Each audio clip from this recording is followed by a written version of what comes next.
Hey everyone, before we dive into tonight's story, I want to ask you something. If you're enjoying this content, please hit that hype points button. It really helps the channel more than you possibly know.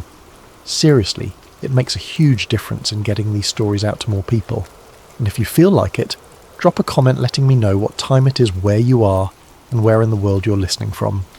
We absolutely love seeing where everyone is tuning in from, but only if you want to share. No pressure. Alright, let's get into it. October 28th, 1955, Norfolk, Virginia. The morning shift at Betty's diner started like any other. Coffee brewing in the big steel percolator. The smell sharp and bitter and perfect. Bacon sizzling on the griddle. Grease popping in a rhythm Betty Kowalski had known for 8 years. The familiar symphony of a working-class breakfast joint coming to life. Truck drivers at the counter nursing their first cups. Factory workers on break before the shift change. The regulars, all of them, faces Betty knew better than her own family sometimes. She knew what Tommy wanted before he sat down. Black coffee, 2 eggs over easy, rye toast. She knew that Margaret would order oatmeal but only eat half. She knew that the construction crew from the shipyard site would pile into the corner booth and split 3 breakfast platters between 5 men because money was tight and pride was tighter. But the man who stumbled through her door at 7:43 that Tuesday morning was not a regular. Betty noticed him immediately, the way you notice something wrong in a familiar pattern, the way a discordant note stands out in a song you've heard 1,000 times. He wore a navy pea coat, not the modern kind, not the surplus store vintage that sailors sometimes wore. This was genuinely old. The wool was thick and heavy, the kind they stopped making after the war because it cost too much and weighed too much, and modern sailors didn't need that kind of protection anymore. The buttons were tarnished brass, not the polished kind. The collar was worn smooth from years of use, decades maybe. It looked like it belonged in a museum, carefully preserved behind glass with a placard explaining what sailors wore during World War II. But this coat wasn't preserved. It was worn. Recently worn. There was lint on the shoulders, a fresh coffee stain on the cuff. It smelled like mothballs and salt air, and something else Betty couldn't quite place. Something like ozone, like the air before a lightning strike. The man's face was pale, not the healthy pale of someone who worked indoors, but the waxy pale of someone who'd been sick for a long time, or scared for a long time. His eyes were the worst part. They darted around the diner like he was seeing it for the first time, taking in details with desperate intensity. The chrome napkin dispensers, the red vinyl booth seats, the clock on the wall shaped like a coffee cup. He stared at the clock for a full 10 seconds, mouth slightly open, like he couldn't believe what it was telling him. Betty grabbed a menu and a coffee pot, put on her professional smile, the one that said she'd seen everything, and nothing surprised her anymore. She approached his booth. "Morning, hun. Coffee to start?" The man didn't answer, didn't seem to hear her. He was staring at his hands now, turning them over slowly like he was checking to make sure they were still attached. His fingers were trembling. "Sir, you okay?" Betty set the coffee pot down, genuine concern replacing the professional smile. Something was very wrong here. The man finally looked at her, his eyes focused with visible effort. "What year is it?" Betty felt a chill run through her despite the warmth of the diner. 1955, she said carefully. October. The man's face did something strange. Relief and horror fighting for dominance. He laughed, but it came out wrong, like a sob disguised as laughter. 12 years, he whispered. "It's been 12 years. Before Betty could ask what he meant, the man reached into his coat with trembling hands.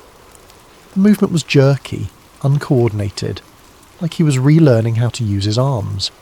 He pulled out a manila envelope and Betty noticed his fingernails were wrong. Too long, ragged, like he'd been scratching at something for a very long time. The envelope was old, yellowed at the edges, the kind of paper they'd used during the war when everything was rationed and nothing was wasted. "I need you to keep this," he said. His voice was hoarse, scratched raw. "They're coming. They always come. But maybe this time someone will listen. Maybe this time someone will tell the truth." Betty took the envelope because she didn't know what else to do. The paper felt strange under her fingers, too dry, too fragile. "Who's coming? What are you talking about?" The man gripped her wrist suddenly with surprising strength. His skin was cold. "I was on the Eldridge, the visibility test, October 43, Philadelphia. We were there when they turned on the field. We were there when everything went wrong." The diner had gone quiet. Betty hadn't noticed when the conversation stopped, but they had. Everyone was watching now. Tommy at the counter, coffee forgotten. The construction crew, forks suspended halfway to their mouths. Margaret with her hand frozen on her water glass. All of them sensing that something was happening, something they'd tell their families about later, something that would become a story they'd repeat for years. That's when the two men in dark suits walked through the door. They didn't storm in, didn't announce themselves. They simply appeared, and the quality of the air in the diner changed. Betty would think about it later, try to explain it to the police and to herself, and eventually to the journalist who'd come asking questions. The best she could describe it was that the temperature dropped. Not, dramatically, not enough to see your breath. Just a sudden coolness, like someone had opened a freezer door somewhere nearby. The suits were unremarkable. Dark grey, well-tailored but not expensive. The kind of suits that middle management wore, the kind designed to be forgotten 5 minutes after you stopped looking at them. The men themselves were the same. Average height, average build, average faces. Betty couldn't have described them if someone put a gun to her head. Not their hair colour, not their eye colour, not a single distinguishing feature. But the sailor knew them. His entire body went rigid when he saw them. The colour drained from his already pale face. His hand released Betty's wrist and started trembling so badly he had to grip the edge of the table to steady himself. "They found me," he whispered. His voice was barely audible, thick with resignation and fear. "They always find us. Doesn't matter where we go. Doesn't matter how long we run. They always find us." He looked at Betty one more time and she saw tears in his eyes. "Don't let them take it. Please, don't let them bury this again. We deserve to be remembered. We deserve to be real." The men in suits moved with practiced efficiency. No badges shown, no explanations given, no acknowledgement of the other customers watching. They simply took the sailor by the arms, one on each side, and guided him toward the door. He didn't resist, didn't fight. His body went limp between them, like a puppet with cut strings. But at the door he stopped, used what must have been his last reserve of strength to turn his head, to look back at Betty one final time. "We were buried in the field," he said. His voice was clear now, carrying across the silent diner. Every person there heard it. Every person there would remember. Tell them we were buried in the field. Tell them we were real. Tell them we existed. Then he was gone. The suits, the sailor, all of it disappeared through the door. Betty rushed to the window in time to see a black sedan pull away from the curb. She looked for the license plate, some detail to report, to hold on to prove this had actually happened. There was no plate, just smooth metal where the plate should have been. The diner stayed quiet for a long moment.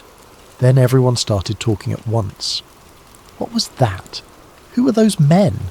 Should someone call the police? Did you see his face? Did you hear what he said? The questions overlapped, voices rising, everyone trying to make sense of what they'd witnessed. Betty stood there with the envelope in her hands, feeling its impossible lightness, its terrible weight. She looked down at it. The handwriting on the front was shaky, written by someone whose hands wouldn't stop trembling. "To whoever finds this, we were there. We were buried in the field." Her hands shook as she opened it. Inside were 3 items, each one a small piece of impossible truth. First, a photograph. Black and white, the edges worn soft from handling. A naval destroyer photographed from the dock, the morning sun catching the grey paint of her hull. The image was slightly out of focus, taken quickly, without time for proper framing, but the hull number was clear. DE-173. Betty didn't know ships, didn't know naval designations, but she knew numbers, and these numbers were stamped clearly on the bow, the USS Eldridge, Second, a slip of paper with coordinates written in the same trembling hand. Numbers and letters that meant nothing to Betty, but would later be identified by people who understood such things as coordinates, marking waters off the Philadelphia Naval Shipyard. Third, a date. Just a date. Written larger than the coordinates, underlined 3 times like the writer had wanted to make absolutely sure it couldn't be missed or misunderstood. October the 28th, 1943. Betty looked at the calendar behind her counter. October the 28th, 1955. Exactly 12 years to the day. The sailor's words echoed in her mind. It's been 12 years. She didn't know about the Philadelphia experiment, didn't know the legends, the stories, the whispered rumours that had circulated among certain circles for years. She was a diner owner in Norfolk, Virginia, not a conspiracy theorist, not someone who paid attention to fringe theories about government experiments and wartime secrets. But she knew someone who did pay attention to those things. There was a journalist who'd been coming to the diner for the past few months. Always ordered the same thing, coffee and pie, whatever pie was fresh that day. Always sat in the corner booth with a notebook and a pile of government documents. Always asked questions. Careful questions, polite questions. Questions designed not to spook people but to extract information. He'd been asking about the war, about experiments, about naval facilities and classified programs and sailors who came back different, changed, wrong somehow. Betty had paid attention because that's what diner owners do. They listen. They remember. They connect dots that other people miss.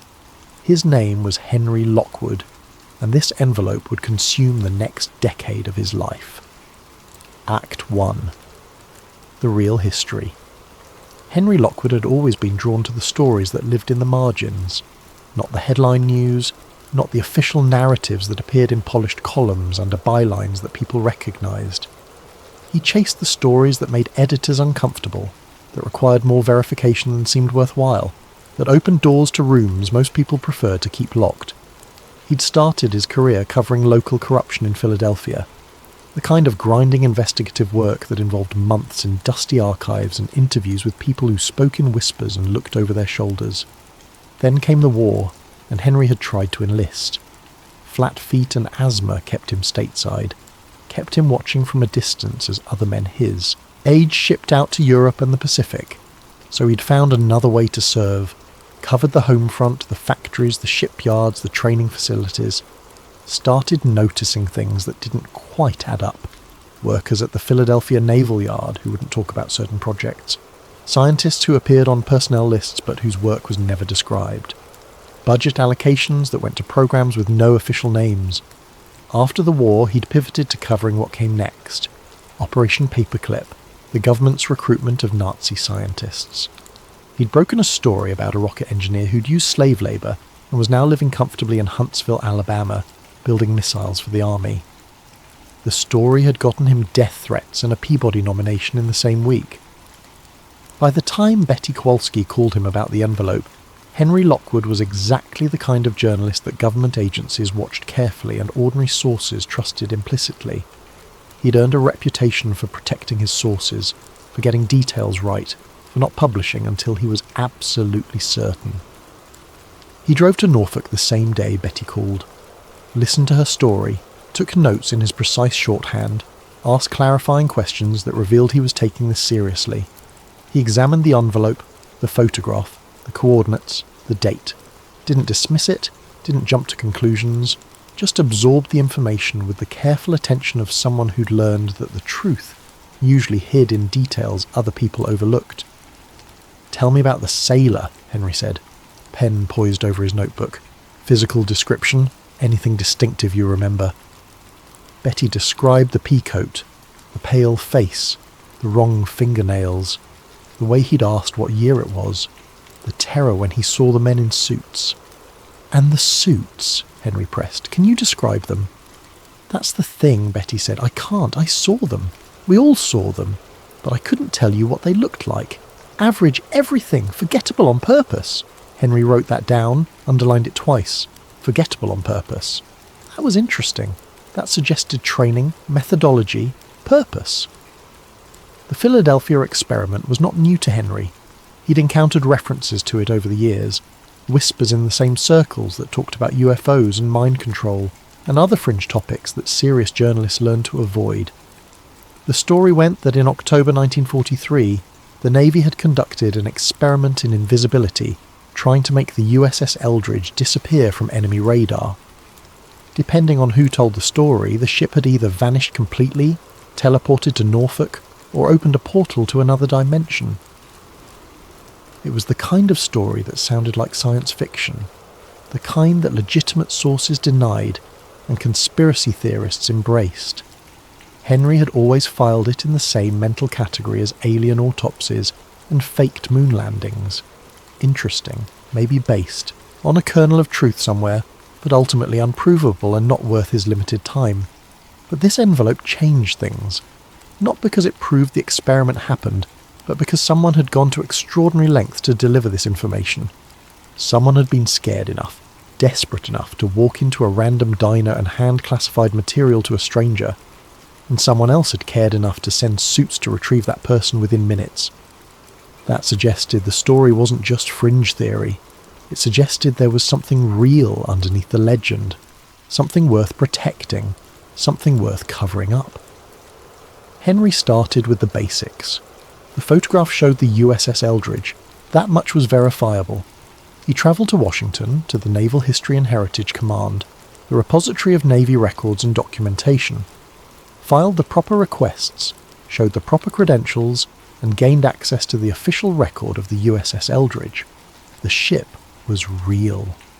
Cannon-class destroyer escort, hull number DE-173, commissioned on August 27, 1943 at the Newark shipyard of the Federal Shipbuilding and Dry Dock Company.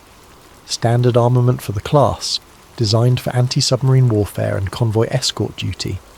Crew complement of approximately 215 officers and men. The official record showed routine service, shakedown cruise, equipment trials, convoy duty in the Atlantic, Mediterranean operations in 44 and 45, survival of the war, transfer to Greece in 51 as part of the military assistance program, renamed Leon, continued service in the Hellenic Navy until decommissioning in the early 70s. Nothing unusual, nothing classified, just another warship with an unremarkable history written in bureaucratic precision. But Henry had learned to read between the lines of official records. He'd learned that what wasn't said was often more important than what was. And the deck logs for October 1943 had some very interesting omissions. Every naval vessel kept detailed daily logs, position reports, weather observations, activities, drills, personnel changes, equipment maintenance. The logs were supposed to be comprehensive, a minute-by-minute record of shipboard life that would allow historians to reconstruct exactly what happened on any given day. Henry had read hundreds of deck logs in his career. He knew the rhythm of them, the standardized language, the level of detail that was considered normal. The Eldridge's logs for September and November 1943 matched that standard. Position fixes given to the minute, activities described in detail, weather recorded multiple times per day. But October was different. The entries were sparse, vague in a way that felt deliberately vague. Position reports gave general areas instead of specific coordinates. East Coast operations instead of exact latitude and longitude. Activities were summarized instead of detailed. Equipment trials and maintenance, instead of descriptions of what equipment was being tested or what maintenance was being performed. And for October 28th, the date on the envelope, the date the sailor had mentioned, the entire entry read, routine maintenance and equipment testing, Brooklyn Navy Yard, no incidents to report. Henry stared at that entry for a long time. No incidents to report was an interesting phrase. It wasn't standard log language. Usually, if nothing notable happened, you simply didn't mention it. You listed the routine activities and moved on. But no incidents to report suggested that someone had anticipated there might be incidents, had specifically wanted to make clear for the record that there had not been incidents. had used language that almost invited speculation about what those incidents might have been. It was the kind of phrase that appeared after investigations, after questions from higher up the chain of command, after someone had demanded clarification about something that may or may not have happened. Henry photographed the logs, requested copies through official channels, and started digging into what the Navy had actually been working on in October 1943.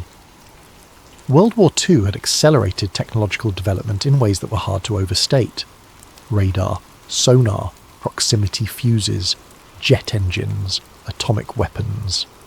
The line between science fiction and science fact had blurred almost completely. If you'd told someone in 1935 that in 10 years there would be flying bombs, self-guided torpedoes, and weapons that could destroy entire cities with a single explosion, they would have laughed at you. By 1943, the impossible had become routine. Scientists and engineers were pushing boundaries that had seemed inviolable just years earlier. And the Navy, facing submarine warfare that was bleeding the Atlantic supply lines, was willing to try almost anything that might give them an edge. Degaussing was real. Henry found extensive documentation about it. The technique involved wrapping ships in electromagnetic coils that would neutralize the vessel's magnetic signature, protecting against magnetic mines and making submarine detection more difficult. It was standard technology by mid-war, installed on hundreds of ships, completely unclassified. Radar countermeasures were real. Early attempts to reduce radar cross-section, experimental coatings and hull modifications, anything that might make a ship harder to detect on enemy screens. Some of it worked, some of it didn't, but the research was extensive and mostly documented. But then Henry found something that made him pause. Buried in a filing cabinet in the Office of Naval Research Archives, yellowed and forgotten, was a memo dated April 1957, 14 years after the alleged experiment. The subject line read, "Response to inquiry regarding alleged teleportation. Experiment, USS Eldridge, October 1943." Henry's hands trembled slightly as he photographed the document. The memo was brief, written in the clipped bureaucratic language that characterized official denials. It acknowledged that rumours had been circulating about an invisibility or teleportation experiment. It stated clearly and unequivocally that no such experiment had occurred, that the technology required for such an experiment did not exist in 1943 and still did not exist in 1957. But then came the final paragraph, the one that Henry read 3 times to make sure he was understanding it correctly. However, it should be noted that electromagnetic field research was conducted at the Philadelphia Naval Shipyard during the relevant time period. Said research was classified under Project Rainbow and related to degaussing and countermeasure development. While no experiments involving teleportation or invisibility occurred, the presence of this research and the associated equipment installations may have contributed to misunderstandings among personnel not briefed on the program's actual purpose. All records related to Project Rainbow remain classified and are not available for public review. Project Rainbow. Henry felt something shift in his understanding. This wasn't a complete denial. This was an acknowledgement disguised as a denial. The Navy was admitting that classified electromagnetic research had been conducted at Philadelphia in October 43. They were admitting the research was significant enough to still be classified 14 years later. They were even admitting that the research might have been mysterious enough to confuse people who saw it. What they weren't doing was explaining what Project Rainbow actually was. Henry spent the next month searching for anything related to Project Rainbow. He filed Freedom of Information Act requests, interviewed retired naval officers, traced budget allocations through congressional records. Most of what he found was redacted or missing, pages removed from files with notes saying classified material removed or transferred to secure storage. But he did find one interesting connection. Rainbow was indeed a real naval code name, used not just for one project but as an umbrella designation for multiple countermeasure research programs. Radar jamming, magnetic camouflage, acoustic deception, anything designed to make enemy detection more difficult or confused. Which raised an obvious question. If Rainbow was just a code name for conventional countermeasure research, why was it still classified in 1957? Degaussing was public knowledge. Radar jamming was public knowledge. What exactly had the Rainbow program been working on that still couldn't be revealed more than a decade after the war ended? Henry's next lead came from the Philadelphia experiment's most famous witness, a man named Carl Meredith Allen. Sometimes he went by Carlos Allende, sometimes just Carlos Allen. He'd sent letters to the Office of Naval Research in the 1950s claiming to have witnessed the experiment firsthand. Henry had read copies of those letters years ago, when he first encountered the Philadelphia experiment story. They were strange documents, rambling and marginalia filled, written in a distinctive style that mixed technical language with mystical speculation. Allen claimed he'd been serving on a merchant ship, the SS Andrew Furuseth, and had watched the Eldridge disappear from Philadelphia and reappear in Norfolk. The Navy had dismissed the letters as crackpot nonsense. Henry had initially agreed. But after finding the Project Rainbow memo, he decided to track down Allen's surviving family and see if there was anything more to the story. Allen had died in 1994, but his sister still lived outside Philadelphia. Henry called her, explained he was researching wartime naval operations, mentioned her brother's name carefully, watching for her reaction. There was a long silence on the phone. Then, "You're the first person to ask about Carl in years. Most people think he was crazy." "Was he?" Henry asked gently. Another pause. "I don't know. He saw something. Something that scared him for the rest of his life. Whether it was what he claimed it was, I can't say. But he wasn't lying. He believed every word he wrote." Henry drove to Pennsylvania the next day. Allen's sister Margaret met him at a coffee shop. She was in her 70s, cautious, protective of her brother's memory, but also tired of carrying the burden of his obsession alone. He started talking about it in the late 40s, Margaret explained, would wake up from nightmares, describing this green light, this horrible humming sound. He'd draw diagrams of ships surrounded by coils, said the Navy was experimenting with things they didn't understand, that they'd opened something they couldn't close. Did he keep any records, notes, journals, anything? Margaret hesitated. He kept a diary, made me promise not to let anyone see it while he was alive. Said it was too dangerous, but he's been gone for years now, and I'm old. I'd rather someone knew the truth, whatever the truth is, than let it die with me. She went to her car, returned with a leather-bound journal. The cover was water-stained, the pages yellowed. The title on the first page, written in careful script, Project Rainbow Observations. Henry's pulse quickened. Carl Allen, the supposed crackpot, had used the exact code name that appeared in classified Navy documents. A code name that wasn't public knowledge in the 1950s. A code name he couldn't possibly have known unless he'd actually encountered it somewhere. Somehow. "May I make copies?" Henry asked. Margaret nodded. "That's why I brought it. I want someone to know. I want someone to care." Henry spent 3 days going through the diary, photographing every page, taking notes, cross-referencing details with what he'd already learned. The journal was exactly as strange as Allen's letters had been. Parts of it were lucid, detailed observations of ships and dates and locations. Other parts devolved into paranoid speculation about government surveillance and parallel dimensions. But scattered throughout were specific technical details that felt authentic.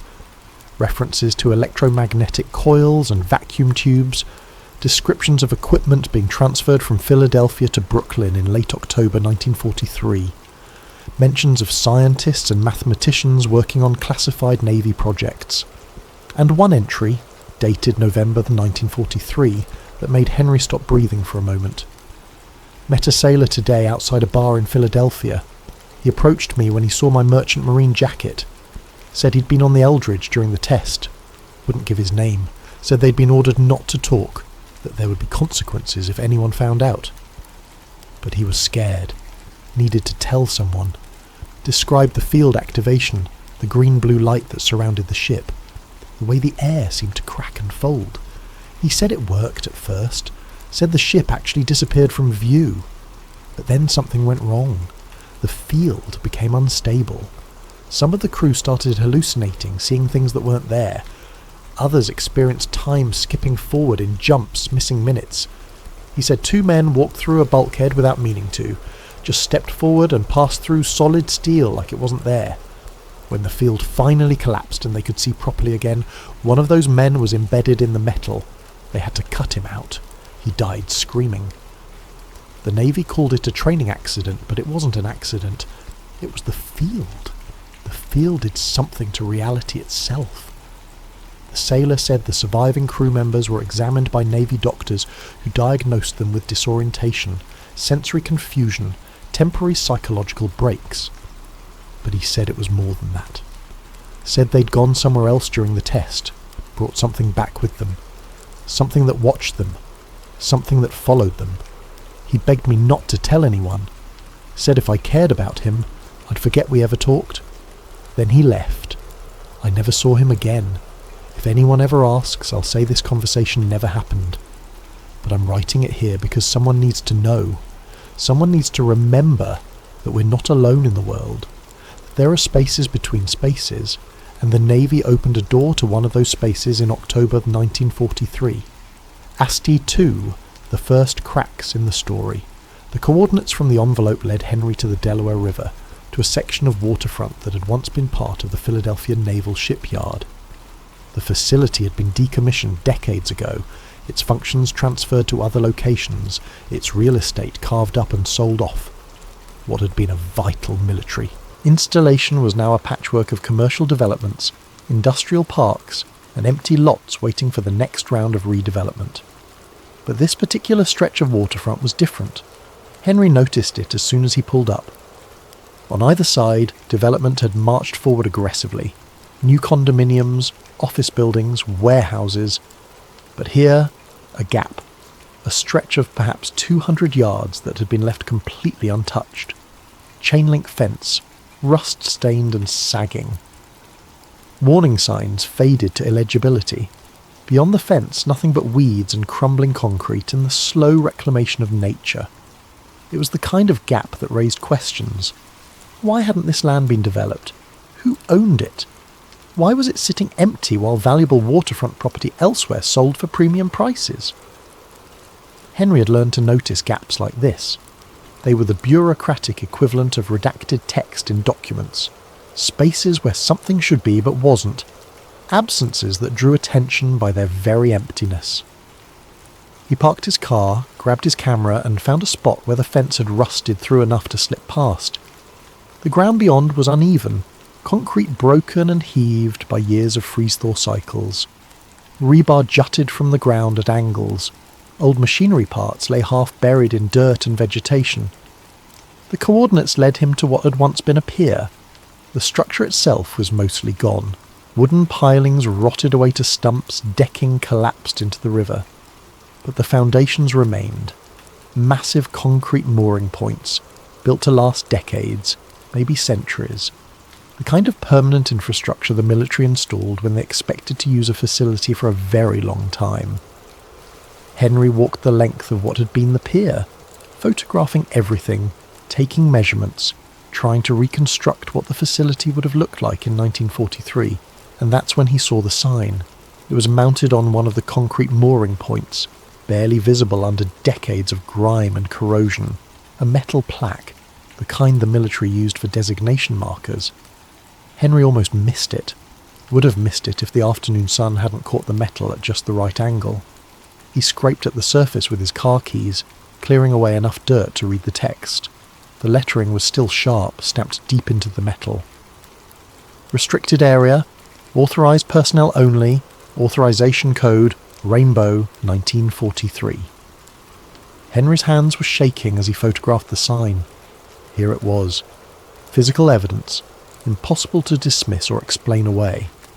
Project Rainbow hadn't been a filing error or a coincidental code name.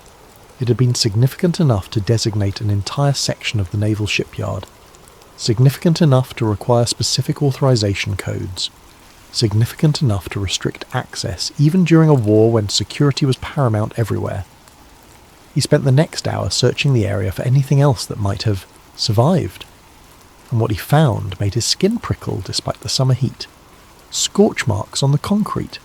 Not fire damage, Not the kind of charring you'd expect from industrial accidents or wartime activity. These were different. Circular patterns, perfectly symmetrical, radiating out from a central point like someone had drawn them with a giant compass. The marks were deep, the concrete itself altered in ways that shouldn't be possible. Henry crouched down, ran his fingers over the scorched surface. The concrete felt smooth, almost glassy in places, like it had been melted and then rapidly cooled. The pattern repeated multiple times across the pier foundation, always the same circular shape, always radiating from a central point. He photographed the marks from multiple angles, measured their dimensions, collected samples of the affected concrete by chipping off small pieces and sealing them in evidence bags. Later, he'd have them analysed by a materials engineer at MIT who owed him a favour. The engineer's report would arrive 3 weeks later, and it would raise more questions than it answered. The concrete had been exposed to sustained temperatures exceeding 2,000 degrees Fahrenheit. But the heat hadn't come from conventional sources.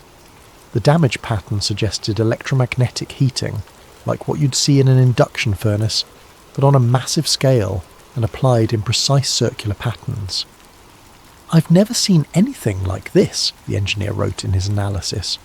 "The precision required to create these patterns, the heat levels needed, the fact that it's focused in such specific areas while leaving surrounding concrete untouched. Whatever caused this, it wasn't conventional technology. At least not any conventional technology I'm aware of. And the really strange part? Based on the depth of heat penetration into the concrete, this happened all at once. Not over time, not from repeated exposure. Someone or something applied massive electromagnetic energy in a single event, and these marks are what remains." But Henry didn't have that analysis yet as he stood on the abandoned pier in the fading afternoon light. All he had were strange scorch marks and a growing certainty that something significant had happened here. Something that the official record had carefully avoided documenting. Back in the archives, Henry focused on the Eldridge's movements during October 1943. The official record said the ship had spent most of that month in New York, conducting trials and equipment installation at the Brooklyn Naval Yard. Standard procedure for a newly commissioned vessel. Nothing unusual about that. But Henry had learned to look at not just what was recorded, but how it was recorded. And the transfer logs for that period had some interesting anomalies. Standard naval procedure required detailed manifests for any equipment transfer. What was being moved, why it was being moved, who authorised the transfer, where it came from, where it was going. The Navy was obsessive about documentation. Everything had to be tracked, verified, receipted. It was how the military prevented theft, ensured accountability, maintained the paper trail that bureaucracies required to function. But on October 26, 1943, there was an entry in the Philadelphia Naval Shipyard transfer logs that violated all those standard procedures. Special equipment transfer to Brooklyn Naval Yard. Authorization code Rainbow. No manifest required. Classification level restricted. Transfer completion to be confirmed by receiving facility. No manifest required. That was unusual enough to be noteworthy. Equipment transfers without manifests were rare, reserved for highly classified material that couldn't be described in standard documentation. But the classification level being listed as restricted, rather than using standard designations like confidential, secret or top secret, was even stranger. Restricted suggested a compartmentalized program, something so sensitive that standard classification levels didn't apply. The transfer was logged as complete on October 29th, one day after the date on the envelope, one day after the alleged experiment. The timing was too precise to be coincidental. Henry tried to find records of what had been transferred, who had authorised it, where the equipment had come from, where it had gone after arriving in Brooklyn. Every angle he pursued led to the same dead end. Missing files, redacted documents, transfer records that had been removed from archives with notes saying classified material relocated to secure storage, or simply file not found. It was a pattern he'd seen before, the bureaucratic equivalent of burning evidence, You couldn't make records disappear completely, that would be too obvious. But you could scatter them, classify them at different levels, move them to facilities with restricted access, essentially bury them so deep that finding all the pieces became effectively impossible. But sometimes pieces survived in unexpected places. Henry found one such piece in a budget report for the Philadelphia Naval Shipyard Research Division. It was routine financial documentation, the kind of mundane paperwork that got filed and forgotten because no one imagined it would ever be interesting. But buried in a list of consultant payments for the fall of 1943 was an entry that made Henry lean closer to the microfilm reader. Consultant Services, Civilian Mathematician, 3 days, October 25 through October 27, Philadelphia Facilities, Classification Restricted, Payment processed through ONR Special Projects account. The consultant's name was redacted, but the file reference number included initials, JVN John von Neumann. It had to be. How many civilian mathematicians with those initials would have been consulting for the Navy in October 1943? How many would have been working on projects classified at special restricted levels? John von Neumann was one of the greatest minds of the 20th century. Mathematician, physicist, computer scientist, polymath. He'd worked on the Manhattan Project, contributed to quantum mechanics, pioneered game theory, helped develop the first programmable computers. If there had been a classified Navy project involving advanced physics and electromagnetic theory in 1943, von Neumann would have been exactly the kind of person they'd bring in as a consultant. And the dates: October 25th through 27th, 3 days that ended 1 day before the alleged experiment on October 28th. Von Neumann would have left Philadelphia just as the test was being prepared, having provided the mathematical framework, the theoretical foundation, whatever expertise the Navy needed to attempt something unprecedented. Henry tried to find more information about von Neumann's work for the Navy in 1943. Hit the same walls he'd hit with everything else related to Project Rainbow. Redacted files, missing records, vague references to classified consulting work with no details about what that work entailed.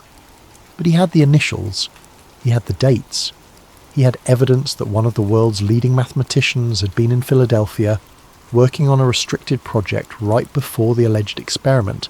The pieces were starting to connect, not conclusively, not in a way that would convince skeptics, but enough to show a pattern, enough to suggest that something real had happened beneath the layers of denial and misdirection. Henry knew he needed more. Documents and dates were important, but they could be explained away. He needed witnesses. People who'd been there, who'd seen what happened, who could provide first-hand testimony that matched the documentary evidence. Finding those witnesses would prove to be the hardest part of the investigation, and the most disturbing. Act 3. What really happened in 1943. Finding witnesses to something that officially never happened was like trying to reconstruct a photograph that had been deliberately torn into pieces and scattered. Henry started with the Eldridge's crew manifest, the official list of officers and enlisted men who'd served on the ship during her commissioning and early operations. Most of them were dead. 70 years had passed. The youngest would be in their late 80s or early 90s now. Heart disease, cancer, accidents, the simple attrition of time. Henry cross-referenced the manifest with veteran death records, tracked down obituaries, built a database of who'd survived and where they might be found. Out of a crew of 215, he found 37 men still alive. He started calling, introduced himself as a journalist researching naval operations during World War II, asked if they'd be willing to talk about their service. Most conversations ended quickly. Not interested. Don't remember much. Too old for this. Click. Henry expected that. People got tired of talking about the war. Memories faded.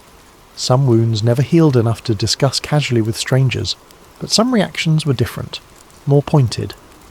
As soon as Henry mentioned the Eldridge in October 1943, the conversation changed. I can't help you. I don't know anything about that.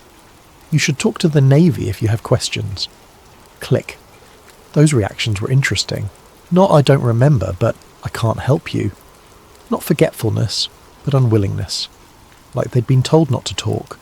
like they were still following orders from 7 decades ago. Then Henry expanded his search. He started looking not just at Eldridge crew members, but at sailors who'd been stationed at the Philadelphia or Brooklyn naval yards during October 1943. Men who might have seen something, witnessed something, even if they hadn't been directly involved. That's how he found Edward Ryan. Ryan had served on the USS Engstrom, another destroyer escort that had been in Philadelphia for trials and equipment installation at the same time as the Eldridge. When Henry called, Ryan didn't hang up, didn't give an immediate refusal. Instead, there was a long silence after Henry mentioned the Eldridge's name. Finally Ryan spoke. His voice was quiet, careful. "I was wondering when someone would finally ask about that. Been carrying it for 70 years. Figured I'd die with it. Maybe that would be easier."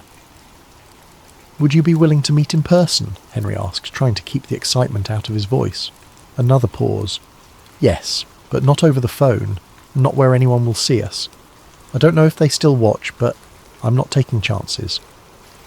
They met 3 days later at Ryan's house in Rhode Island, a small ranch-style home near the coast. The walls were decorated with naval memorabilia. Photos of ships, deployment certificates, shadow boxes containing medals and ribbons. The proud displays of a career sailor who'd served honourably and remembered that service with satisfaction. But there were no photos of the Engstrom. Henry noticed that. The ship Ryan had served on during the exact period they were about to discuss was absent from all the carefully curated displays. Ryan made coffee with hands that trembled slightly. Not palsy, not age-related tremor. The trembling of someone who was nervous, scared maybe. Finally about to share something he'd kept secret for most of his life. They sat at his kitchen table. Henry set up his tape recorder, asked permission to record. Ryan nodded. Might as well. If I'm going to do this, might as well do it properly. "Tell me about October 1943, Henry began. Ryan took a sip of coffee, stared out the window at the ocean, started talking. "We were docked at Philadelphia for equipment installation. The Engstrom was new, still getting fitted out, with all the gear we'd need for convoy duty. Radar, sonar, depth charges, all the standard stuff. We were scheduled to be there for 2 weeks, maybe 3. Routine work. The Eldridge was there too, further down the pier. She was newer than us, commissioned just a couple months earlier. I remember seeing her arrive because she had all this special equipment being installed. Big coils, massive generators, cables everywhere. They put up fencing around her berth, posted guards. That wasn't unusual. Lots of ships got special equipment back then. Classified stuff we weren't supposed to know about, so we didn't pay much attention." Ryan paused, his hands tightening around the coffee mug. "October 28th. Clear day, good weather. I was on deck that afternoon doing routine maintenance, checking ropes, inspecting fittings, the kind of busy work they give sailors when there's not enough real work to keep everyone occupied. That's when I heard it. This sound. Not an engine, not machinery. Something else. High-pitched, almost beyond hearing, but you could feel it more than hear it. Made my teeth hurt. Made my bones vibrate. I looked over at the Eldridge to see where it was coming from. The sound was coming from her, from those coils they'd installed. They were active, glowing slightly like they were heating up. And then there was light. Ryan stopped, took another sip of coffee. His hands were shaking harder now. "What kind of light?" Henry prompted gently. "Green-blue, like nothing I'd ever seen before or since. Not like fire, not like electricity. Something else. It started as a shimmer around the ship, like heat waves on a summer day. But then it got thicker, more solid. Like fog, but not fog because you could see through it, but also couldn't see through it at the same time. The light wrapped around the Eldridge, covered her completely. And then..." Ryan's voice dropped to a whisper. "Then she wasn't there anymore. I don't mean she disappeared like magic. I mean 1 second I was looking at a destroyer escort, and the next second I was looking at empty water. The moorings were still there. The gangplanks were still there, leading to nothing. The fencing, the guards, the equipment on the dock, all of it still there. But no ship. I thought I was losing my mind. Looked around, saw other sailors on deck. saw the same confusion on their faces.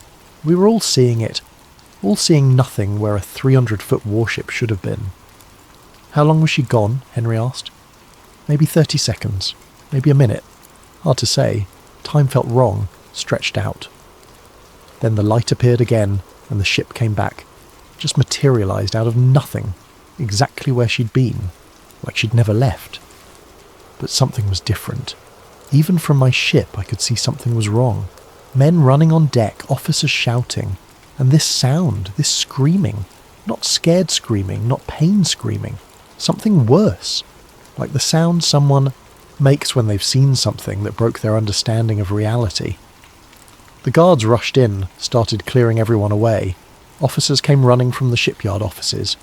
We were ordered below deck immediately, told not to discuss what we'd seen, told it was a classified test and talking about it would be considered treason. Next day, the Eldridge was gone. Moved to Brooklyn, they said. Emergency transfer for additional equipment installation. And anyone who'd been on deck during the test, anyone who'd seen what happened, got called in for medical evaluation. Ryan pulled out an old folder, the kind veterans kept with their discharge papers and service records. Inside was a medical form, yellowed with age, dated October 31st, 1943. Henry read the diagnosis. Severe disorientation, sensory confusion, temporary vision disruption. Recommend observation for possible neurological effects from equipment malfunction exposure. Equipment malfunction, Ryan said bitterly. That's what they called it. An equipment malfunction that made a ship disappear. An equipment malfunction that scrambled the minds of everyone who saw it. They examined all of us.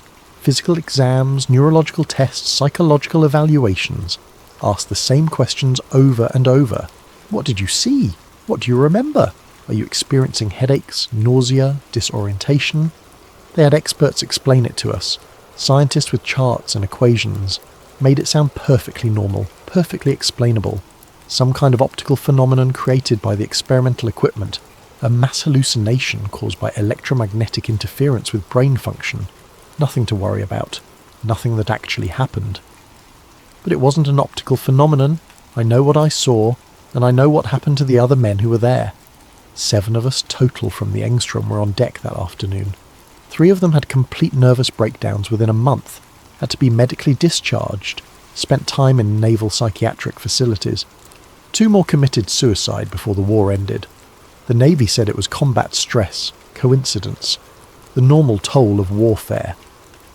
But I knew different. Those men were fine before the test. Strong, stable, good sailors. What they saw that day broke something in them. What about you? Henry asked quietly. How did you cope? Ryan was silent for a long moment. I started drinking, heavily. It took me years to stop. Even now, I have nightmares. Not about combat, not about anything else from the war. Just that green light. That impossible moment when reality stopped making sense. I wake up and I can still feel it. That wrongness. Like the world around me is just a thin shell over something vast and incomprehensible. What do you think happened? Henry asked. Honestly? Ryan looked him in the eye. I think they were trying to make the ship invisible to radar. Maybe to the naked eye too. I think they succeeded. And I think, whatever method they used had effects they didn't anticipate, didn't understand, couldn't control. That's what I think happened. They tore a hole in something. Opened a door that should have stayed closed, and they couldn't close it properly. Henry left Rhode Island with the tape recording, the medical document, and a list of names.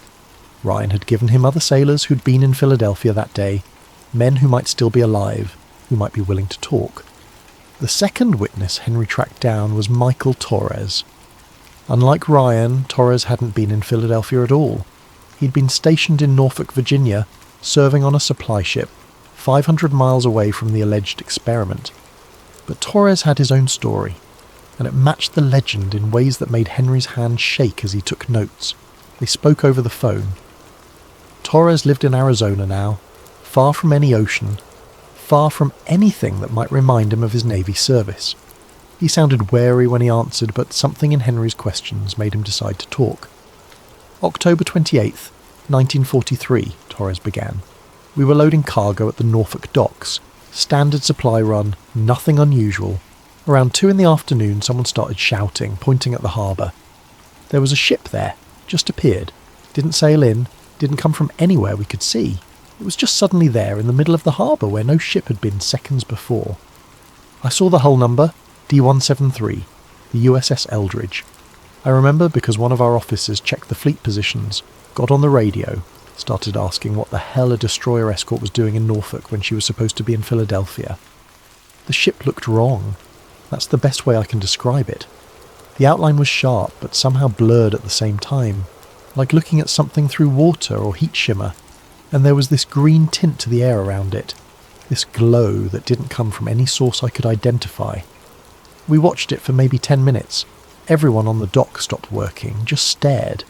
Then it vanished, same way it appeared, just gone like it had never been there. When our officer finally got through to Philadelphia Naval Yard, they confirmed the Eldridge was there, had been there all day, never left. But I saw it. We all saw it. A ship can't be in 2 places at once, unless something impossible happened. Henry pulled up the Navy cargo logs for Norfolk on October 28th. He'd checked them before, found nothing unusual in the official entries, but this time he looked more carefully at the handwritten notes in the margins, the unofficial comments that dock workers sometimes scribbled. One entry, logged at 1400 hours, right around the time Torres described. The official entry was routine, standard harbour operations, loading and unloading, nothing noteworthy. But in the margin, in barely legible handwriting, unexpected hull presence. Detected, approximate location Pier 7. No identification available. No record of scheduled arrival. Duration approximately 10 minutes. Phenomenon unexplained. Recommend further investigation. No ship name attached, but the timing matched perfectly. The location matched perfectly. And the language, unexpected hull presence, suggested radar or visual detection of something that shouldn't have been there. The Philadelphia experiment legend had always claimed the Eldridge disappeared from Philadelphia and reappeared in Norfolk. Henry had dismissed that as embellishment, the kind of detail that got added to stories over time, but here was evidence, not conclusive but compelling, that something matching that description had actually occurred. Henry found one more piece of evidence before moving to the next phase of his investigation, and it was the most disturbing thing he'd discovered yet. In a box of declassified documents from the Office of Naval Research Photographic Archives, buried among hundreds of unremarkable images, he found a photograph stamped with a classification level that had been downgraded to unclassified in 1990. The date on the stamp, October the 1943. The source, Philadelphia Naval Shipyard. The image was blurry, taken from a distance with a telephoto lens. It showed the deck of a ship, metal structures, equipment, and in the foreground, partially obscured by what might have been smoke or fog or some kind of distortion field, was something that looked disturbingly like a human shape. But the shape wasn't standing on the deck. It was embedded in the metal, fused into the steel plating. The outline was clear enough, arms extended, torso twisted, head tilted at an unnatural angle. Like someone had been walking forward when the metal suddenly became solid around them, trapping them permanently in the structure of the ship itself. Henry stared at the photograph for a long time, trying to find some other explanation. A trick of light and shadow, an artifact of the photographic process, anything other than what it appeared to be. He brought the image to the Navy archivist who'd been helping him access documents, showed it without comment, waited for a reaction. The archivist's face went pale. He looked at the file number, looked at Henry, looked back at the photograph. "This file was misfiled," he said quietly. "This shouldn't be in the declassified archives. It should never have been accessible to public research. You need to return it immediately." "What is it?" Henry asked. "What am I looking at?" The archivist wouldn't answer, just kept repeating that the file needed to be returned, that Henry hadn't seen it, that some things remained classified for very good reasons, and this was one of them. But Henry had already photographed it, already made copies, already secured the evidence in multiple locations so it couldn't simply disappear. He left the archives knowing he'd crossed a line. The investigation was no longer theoretical. He had witnesses, he had documents, he had physical evidence, and he had a photograph that suggested something truly horrific had happened aboard the USS Eldridge in October 1943.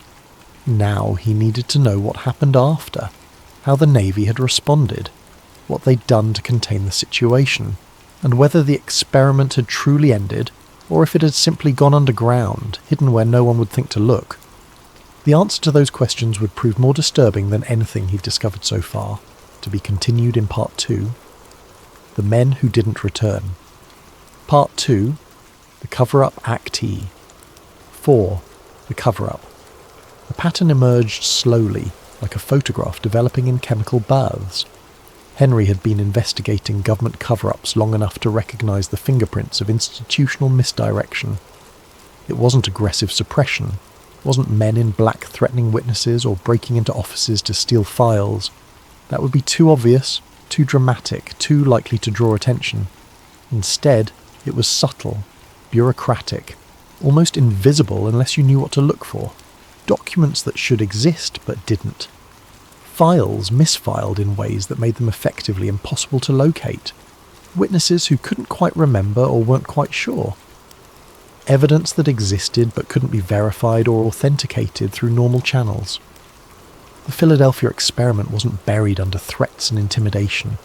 It was buried under confusion and plausible deniability.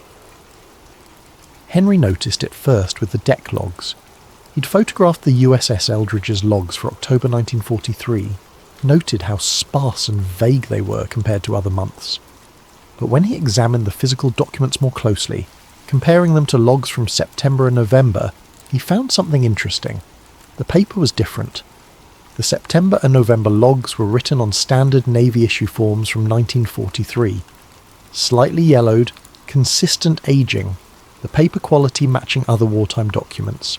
But the October logs used different paper, whiter, crisper, the kind of stock that came into use in the early 50s. The typewriter font was different too. September and November used one style, slightly faded, the letters showing the wear patterns of a machine that had seen heavy use. October used a different typewriter entirely, the letters sharper, more uniform, newer. Henry photographed the differences, brought them to a documents examiner he'd worked with on previous investigations. The examiner confirmed what Henry suspected. The October logs had been retyped sometime in the early 1950s, transferred from original documents onto new paper using a different typewriter. Why would they do that? The examiner asked. To change the content, Henry said, or to remove details that were in the originals.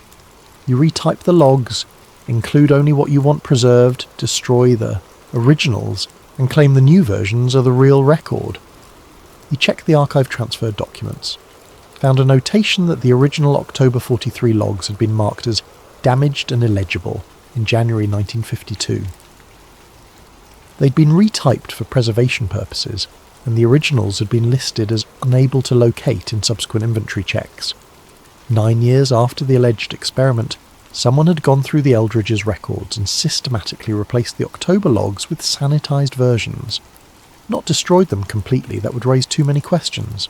Just retyped them, made them vaguer, removed whatever specific details had been in the originals. Then Henry found the memo. It was buried in the Office of Naval Research Files dated November 1955, just weeks after the sailor had stumbled into Betty's diner in Norfolk. The timing couldn't be coincidental. The memo was brief, marked for limited distribution to facility commanders and security officers. The subject line read, "Guidance regarding Project Rainbow inquiries." Recent unauthorized disclosures have resulted in increased public inquiry regarding historical Navy research programs, specifically those conducted under the Rainbow designation during World War II. Personnel are instructed to terminate all discussions of these programs and refer any questions to the Office of Naval Research Security Division for official response. No statements regarding Rainbow research should be made without prior approval from ONR Command. All documentation related to Rainbow programs remains classified and is not available for public review. Violations of these guidelines will be treated as unauthorized disclosure of classified information. terminate discussions, not answer questions, not clarify misunderstandings, not provide factual corrections. Terminate. That was interesting language for a project that supposedly never existed, or had been nothing more than routine degaussing research. Henry's investigation was starting to attract attention. He noticed it gradually, the way you notice the temperature dropping degree by degree. Nothing dramatic at first, just small things that individually meant nothing but collectively suggested surveillance. A car that seemed to be parked near his apartment more often than random chance would explain. Same make and model, different license plates, but always someone sitting in the driver's seat reading a newspaper. Phone calls where no one spoke on the other end. Not wrong numbers, not telemarketers, just silence and the faint sound of someone breathing, listening. His hotel rooms in Washington showing signs of having been searched. Nothing dramatic, nothing stolen. Just small things out of place. Clothes folded slightly differently than he'd left them. Papers in his briefcase rearranged. His notebook moved from one side of the desk to the other. Henry wasn't paranoid. He'd dealt with government. Surveillance before, knew what it looked like, knew how to recognise when someone was keeping tabs on your activities. But this felt more focused than his previous experiences, more interested in what he was finding and who he was talking to. He started taking precautions, made copies of everything, stored them in multiple locations, safety deposit boxes, trusted friends, lawyers' offices, varied his routines, took different routes to meetings, checked for tails before conducting interviews. Then Edward Ryan called. "I found something," Ryan said. His voice was excited, breathless. "Was going through old papers from my service, stuff I hadn't looked at in decades. There's a letter from someone who was on the Eldridge. He wrote to me in '44, said he needed to tell someone what really happened. I'd forgotten about it completely, but it's here, and Henry, it confirms everything." "Can you send it to me?" Henry asked. "I'm going to make copies first, mail them to different addresses, just in case. I know it sounds paranoid, but after talking to you, after thinking about all this again, I don't want to take chances. Give me a couple of days to get everything organised and I'll call you back." Ryan never called back. 3 days later, Henry got a call from Ryan's daughter. Her father had died, heart attack in his sleep. He was 92 years old, had a history of heart disease, was on medication for high blood pressure. The doctors said it was natural causes, nothing suspicious, just an old man reaching the end of a long life. Henry felt something cold settle in his stomach.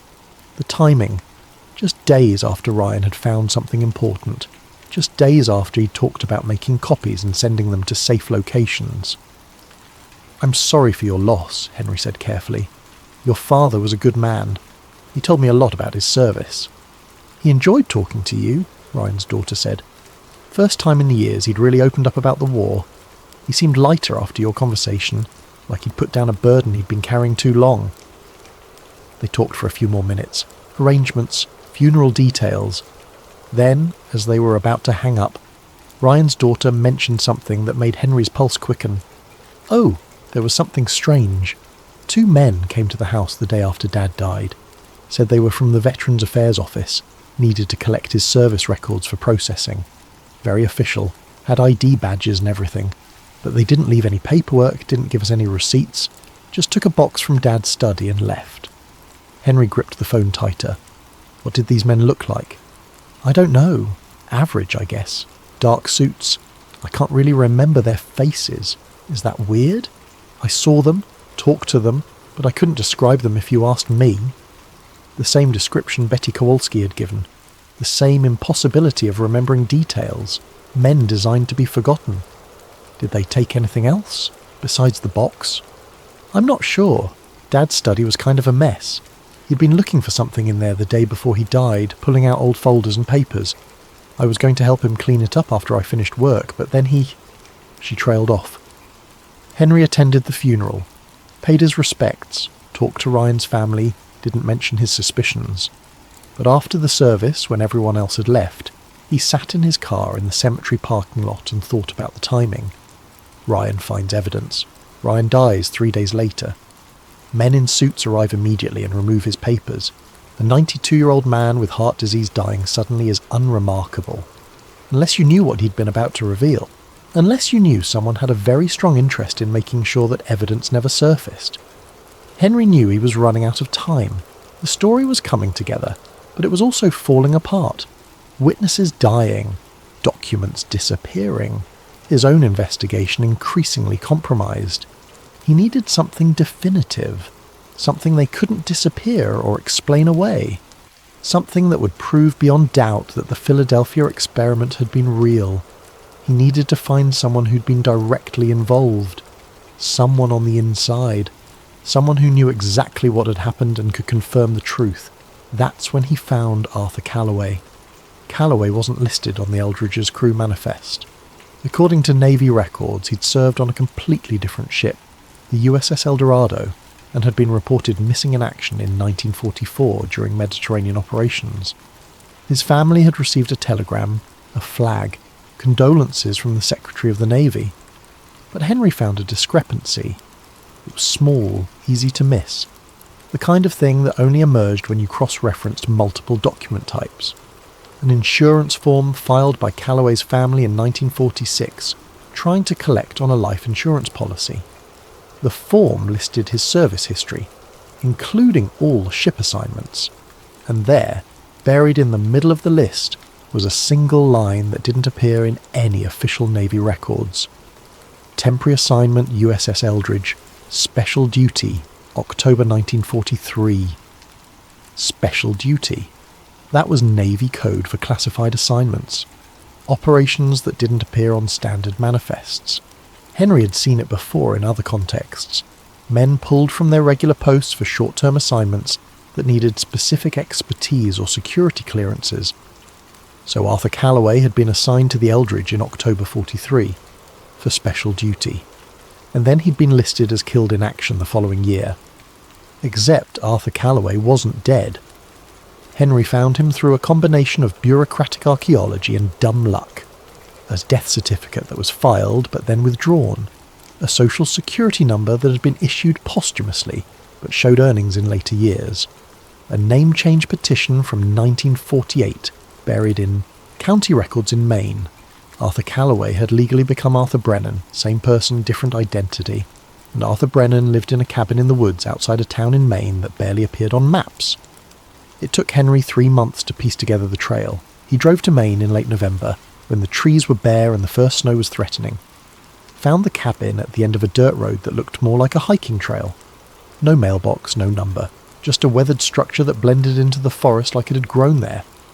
He knocked on the door, not sure what he'd find, half expecting another dead end, another witness who'd vanished before he could ask the right questions. But Arthur Calloway answered, 90 years old, lean and weathered like old wood. He looked at Henry for a long moment, seemed to recognise something in his face or his posture, or the desperation in his eyes. "I've been waiting for you," Calloway said. "Or someone like you. Figured eventually someone would piece it together. Come in. We have a lot to talk about." The cabin was sparse. Wood stove, basic furniture, shelves lined with books. No television, no phone that Henry could see. Just the essentials for someone who wanted to live far from the modern world. They sat at Calloway's kitchen table. The old man made coffee, strong and black, the kind sailors drink. Then he began to talk, and what he said over the next 6 hours would fundamentally change Henry's understanding of what had happened in Philadelphia in October 1943. "I was a volunteer," Calloway began. "That's important to understand. They asked for volunteers, didn't tell us what for, just said it was classified and important and potentially dangerous.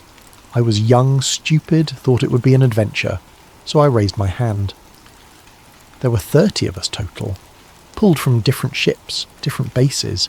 They brought us to Philadelphia in late October, put us up in a barracks that had been cleared of all other personnel, told us we'd be testing new equipment, that we couldn't talk about it, that our families would be told we were on routine training exercises. The equipment was already installed on the Eldridge when we arrived. Massive coils wrapped around the hull, generators the size of small cars, cables everywhere. Scientists and engineers working around the clock, checking connections, running tests. The whole ship buzzed with electricity even when the generators were offline. Calloway paused, sipped his coffee. His hands were steady, but Henry could see the cost of remembering in his eyes. They briefed us on October 27th, told us the goal was to make the ship invisible to radar, revolutionary technology that would save countless lives by protecting convoys from U-boat attacks. They made it sound noble, important, worth the risk. But I could see the scientists were nervous. They kept running calculations, rechecking their math, arguing about field strengths and frequencies. One of them, I overheard him talking to another, said they needed more time, that the margin for error was too small, that they didn't fully understand what would happen when the field reached maximum power. The other scientists said they didn't have more time, that the brass wanted results, that the war was killing thousands of sailors every month and this technology could save them, that they had to try, even if the theory wasn't completely proven. Calloway stood up, walked to the window, looked out at the trees like he was checking to make sure no one was listening. October 28th. Clear day, calm water. They told us to stay below deck during the test. Said the electromagnetic field might affect unshielded personnel. We were in the lower compartments, sealed hatches, no way to see what was happening topside. But we could hear it. That humming. Started low, barely audible, then got louder and louder until it felt like my skull was vibrating. My teeth ached. My bones ached. Like every cell in my body was resonating with that sound. Then the light came. Green-blue light seeping through hatches and portholes. Not normal light. This was alive somehow, pulsing, moving like liquid, and it went through metal, through the hull, through bulkheads, like the ship was becoming transparent from the inside out. Calloway turned back to face Henry. His expression was haunted. That's when everything went wrong. The ship lurched, not like hitting a wave, not like any motion I'd ever felt. Like reality itself shifted sideways. Men started screaming. Some of them were hallucinating, seeing things that weren't there. Shadow figures standing in corners, shapes moving in the walls. Others were experiencing time differently. I'd look at someone, look away for what felt like a second, look back and they'd say 5 minutes had passed. Or time would skip backward and I'd experience the same moment twice. I saw Jenkins. He was a gunner's mate from Boston. I saw him walk toward the bulkhead. He reached out to steady himself and his hand went through the metal. Just passed through like it was air. He pulled back, terrified, stared at his hand like it wasn't his anymore. Then Morrison stepped forward. I think he was trying to help Jenkins, or maybe he was disoriented, I don't know. But he walked into the bulkhead and didn't stop. Just kept going, passed through the metal like it was a curtain. We heard him screaming from the other side, this horrible sound that echoed through the ship. The worst part was what came next. The field started fluctuating, the light pulsing faster and faster, and I started hearing voices. Not from the crew, from somewhere else, whispering in languages I didn't understand, saying things that made my head hurt when I tried to comprehend them. Calloway sat back down, his coffee forgotten and cold. Someone must have hit the emergency shutdown. The humming stopped, the light faded, but it took what felt like hours for reality to settle back into place. When it did, we were in Norfolk. I saw it through the porthole, Norfolk Harbour. But we'd been in Philadelphia. Hundreds of miles in seconds or minutes, or however long the field had been active. Time didn't make sense anymore. They got us back to Philadelphia somehow, never told us how.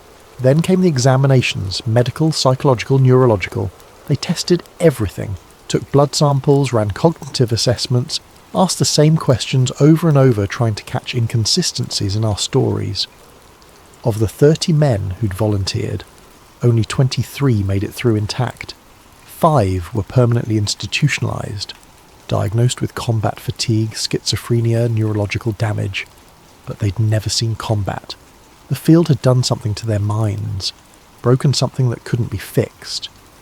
2 more committed suicide within a year. The Navy said it was coincidence, stress of wartime service. But I knew better. They couldn't live with what they'd seen, what they'd felt. The understanding that reality was thinner than we'd believed. that there were spaces between spaces and we'd accidentally looked into one of those spaces. And Morrison, the one who walked through the bulkhead, when the field collapsed and we could see properly again, he was embedded in the metal, fused into the steel plating. They cut him out. Took hours. He was screaming the whole time. Died in the medical bay that night. Henry's recorder was still running. He checked to make sure, needed confirmation that he was capturing this. What did you think they were trying to do? In your opinion, what was the actual goal? Calloway laughed, but there was no humour in it. Make the ship invisible. That's what they told us. Use electromagnetic fields to bend light around the vessel. Make it disappear from enemy radar and visual detection. Revolutionary technology that would win the war. But I don't think that's what actually happened. I think they succeeded in making the ship invisible, just not in the way they planned. They didn't make it invisible to detection. They made it invisible to reality itself. Shifted it out of phase with normal space and time. Pushed it into some other dimension, some other frequency of existence. And when they brought it back, pieces of that other place came with it. I felt it. Felt something watching us. Something that existed in that space we'd accidentally entered. Something that noticed us, paid attention to us.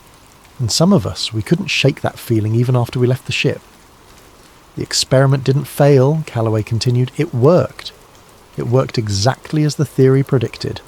That's why they shut it down. That's why they classified everything. Because it worked. And what it did was too dangerous to ever attempt again. But they didn't stop the research, Henry said. Did they? Calloway shook his head. No, they moved it. Took the equipment, the research, the data. Went underground with it.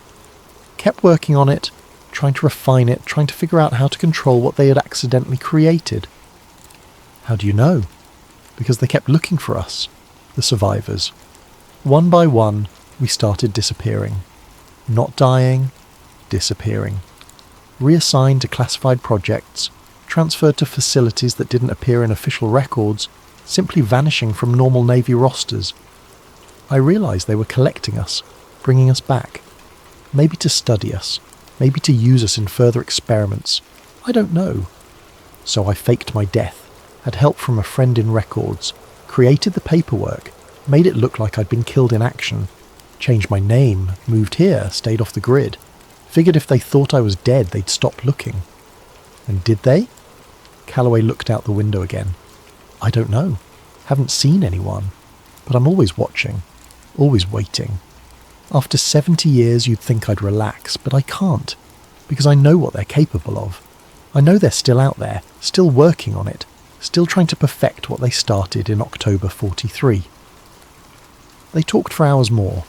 Calloway shared details, technical specifications he'd overheard, names of scientists he'd seen, locations of facilities he'd been told about.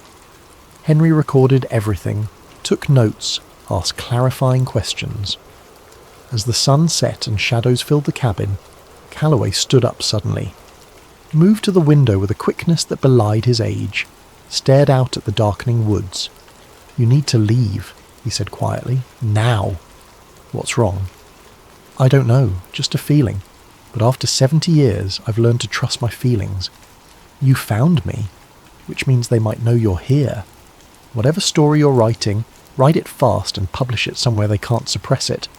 Because once they realise how much you know, they'll come for you too.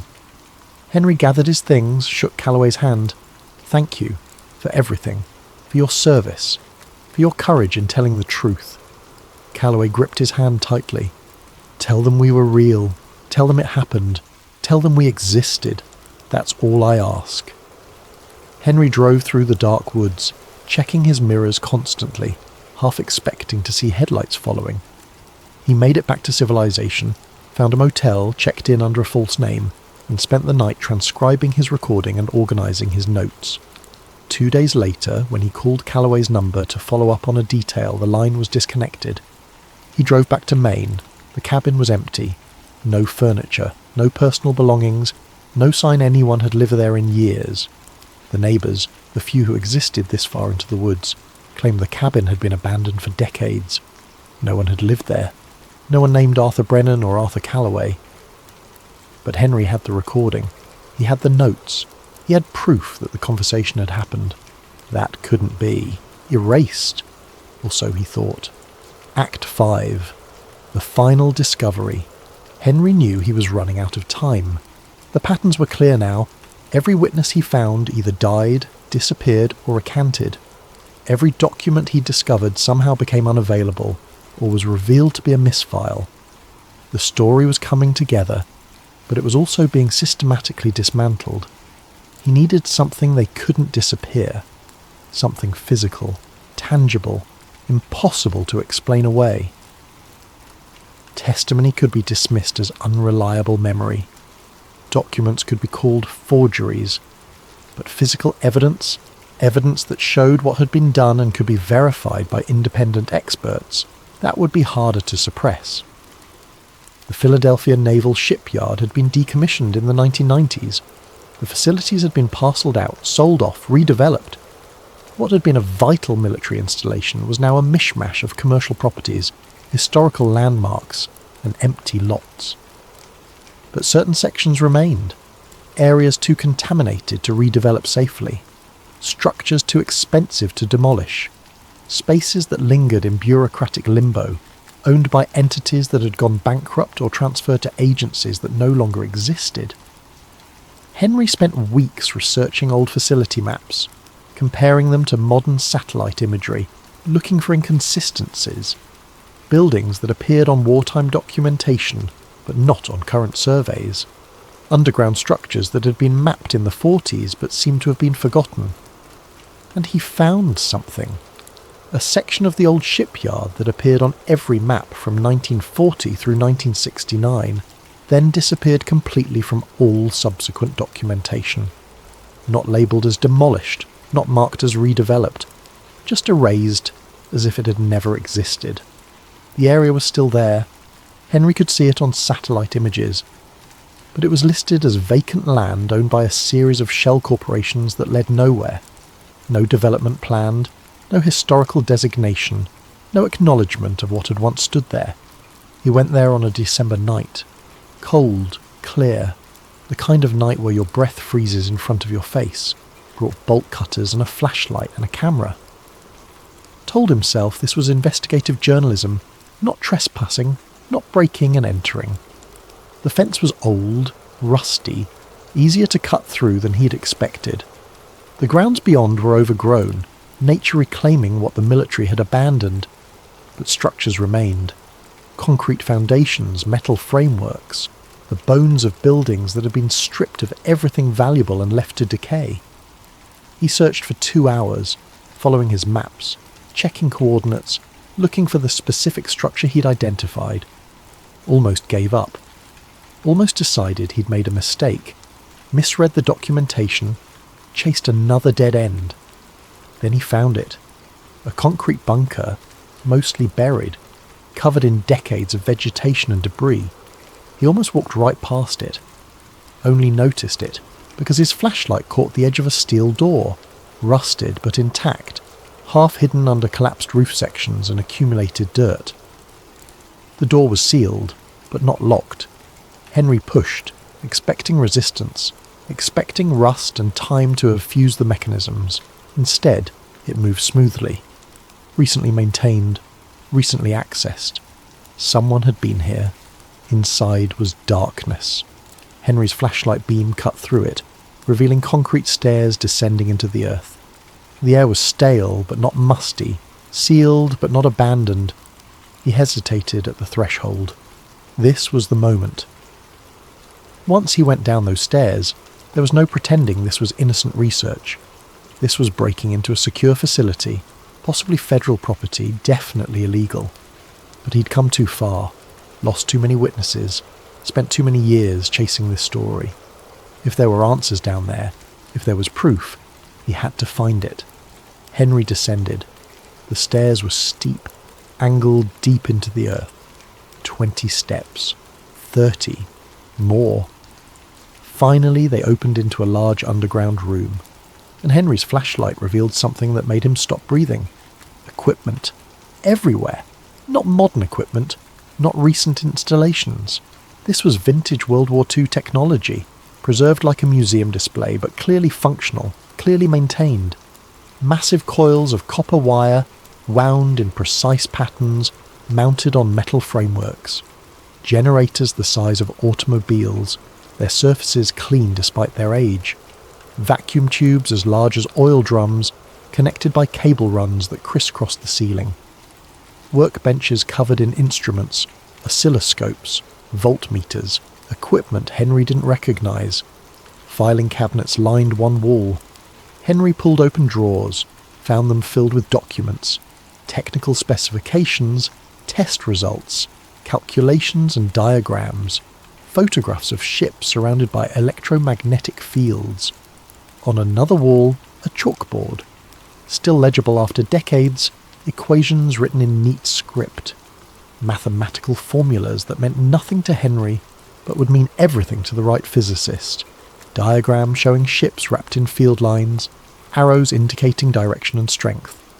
And above the chalkboard, stenciled directly onto the concrete wall in faded letters, rainbow storage, authorised personnel only. Henry photographed everything. The equipment, the documents, the chalkboard, the wall stenciling, worked methodically, making sure he captured every detail, every angle. This was it. This was the proof. Physical evidence that Project Rainbow had existed, that the equipment had been real, that the research had continued long after 1943. He found a logbook on one of the workbenches, opened it carefully, photographed every page. The entries started in 1943 and continued through the 60s. Tests conducted, results recorded, modifications made.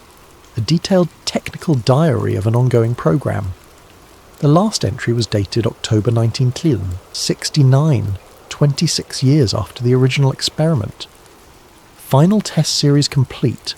Results inconsistent with theoretical predictions. Field stability remains problematic. Human safety cannot be guaranteed. Equipment decommissioned per Security Council directive. All materials to remain in secure storage. Future access restricted to Security Council clearance only. Research suspended indefinitely. Suspended indefinitely. Not terminated, not destroyed.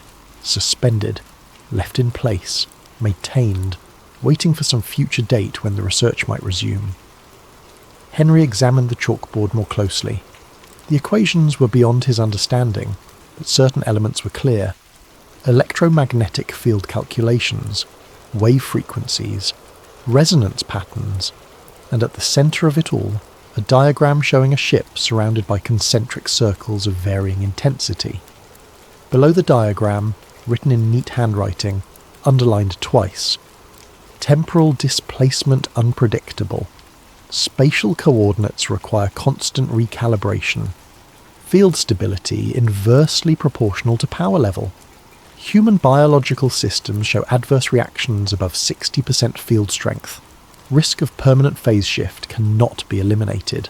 Recommend research continuation only under strictly controlled conditions with unmanned test subjects.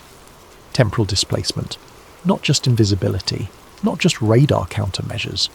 They'd been trying to manipulate time and space, and they'd succeeded, but couldn't control the results, couldn't prevent the adverse reactions, couldn't guarantee that whatever went into the field would come back unchanged.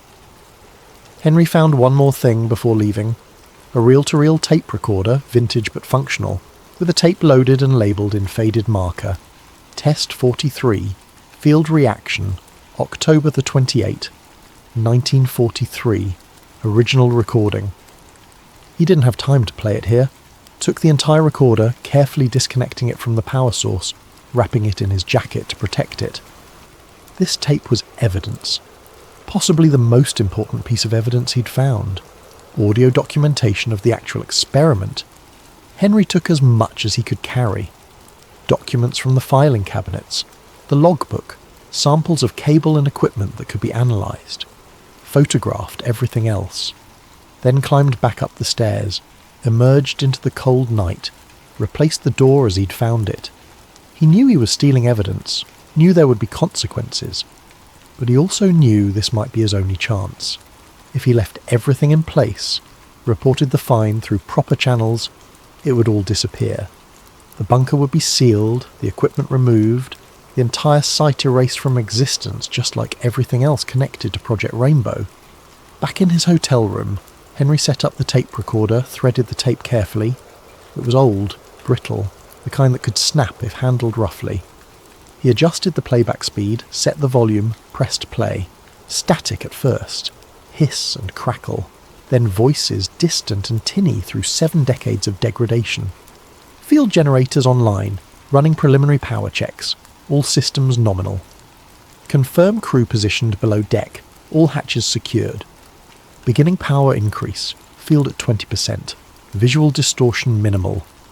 The humming started, audible even through the poor recording quality, a low vibration that grew steadily louder as the test progressed. Field at 40%, ship outline becoming indistinct, observation team reports shimmering effect around hull. 60%, significant visual displacement achieved, recommendation from observation team to maintain current power level and gather data. A different voice, more authoritative. Negative. Continue power increase to maximum. We need to know the upper limits. Sir, the theoretical models suggest instability above 70%. We're not here to test theory. We're here to test reality. Continue power increase. Field at 80%. Complete visual displacement confirmed. Ship is no longer visible from observation point. Instruments showing anomalous readings. Recommend immediate shutdown. Continue to 100%. Field at 90%, sir. We're detecting spatial distortion. The ship's coordinates are becoming uncertain. Equipment is showing conflicting position data. Maximum power now. Then everything changed. The orderly progression of voices dissolved into chaos. Overlapping shouts, panic, someone screaming about the crew. The field is unstable. We're losing coherence. Spatial readings are impossible. The ship is in multiple locations simultaneously. Reports from below deck. Crew experiencing severe disorientation. Some kind of temporal displacement. They're describing impossible things. Shut it down. Emergency shutdown protocols. The humming reached a crescendo. Became almost painful even through the recording. Then it began to decrease. Power levels dropping as emergency procedures kicked in. Field collapsing, power at 50%, 30%, 0. Field completely collapsed. Silence. Long, empty silence broken only by the hiss of the tape. Then, quietly, almost lost in the background noise, a voice. Not one of the technicians. Not one of the observers. Someone else. Somewhere else. The voice was distorted, the pitch wrong, the timbre inhuman. It said, clearly and distinctly, "We are not alone in here." The tape ended. Henry played it again, and again. Each time that final phrase sent chills through him. "We are not alone in here." Not I'm not alone. We, plural. As if multiple entities had been present in that impossible space the field had created. As if something had looked back at the humans who'd accidentally intruded into its domain. He had everything now. Witness testimony from Edward Ryan and Arthur Calloway. Documents showing Project Rainbow's existence.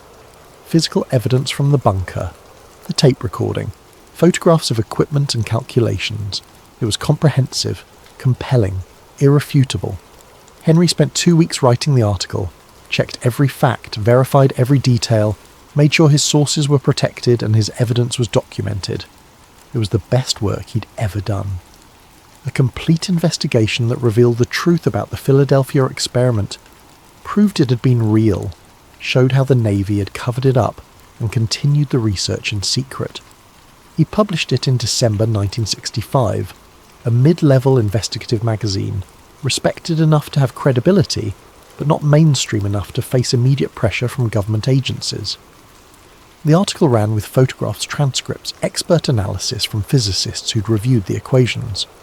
For 48 hours it existed. People read it, discussed it, shared it. Then the suppression began. Ending. The experiment never stopped. It started small. Social media posts about the article being flagged as misinformation, automated systems removing links, suspending accounts that shared it.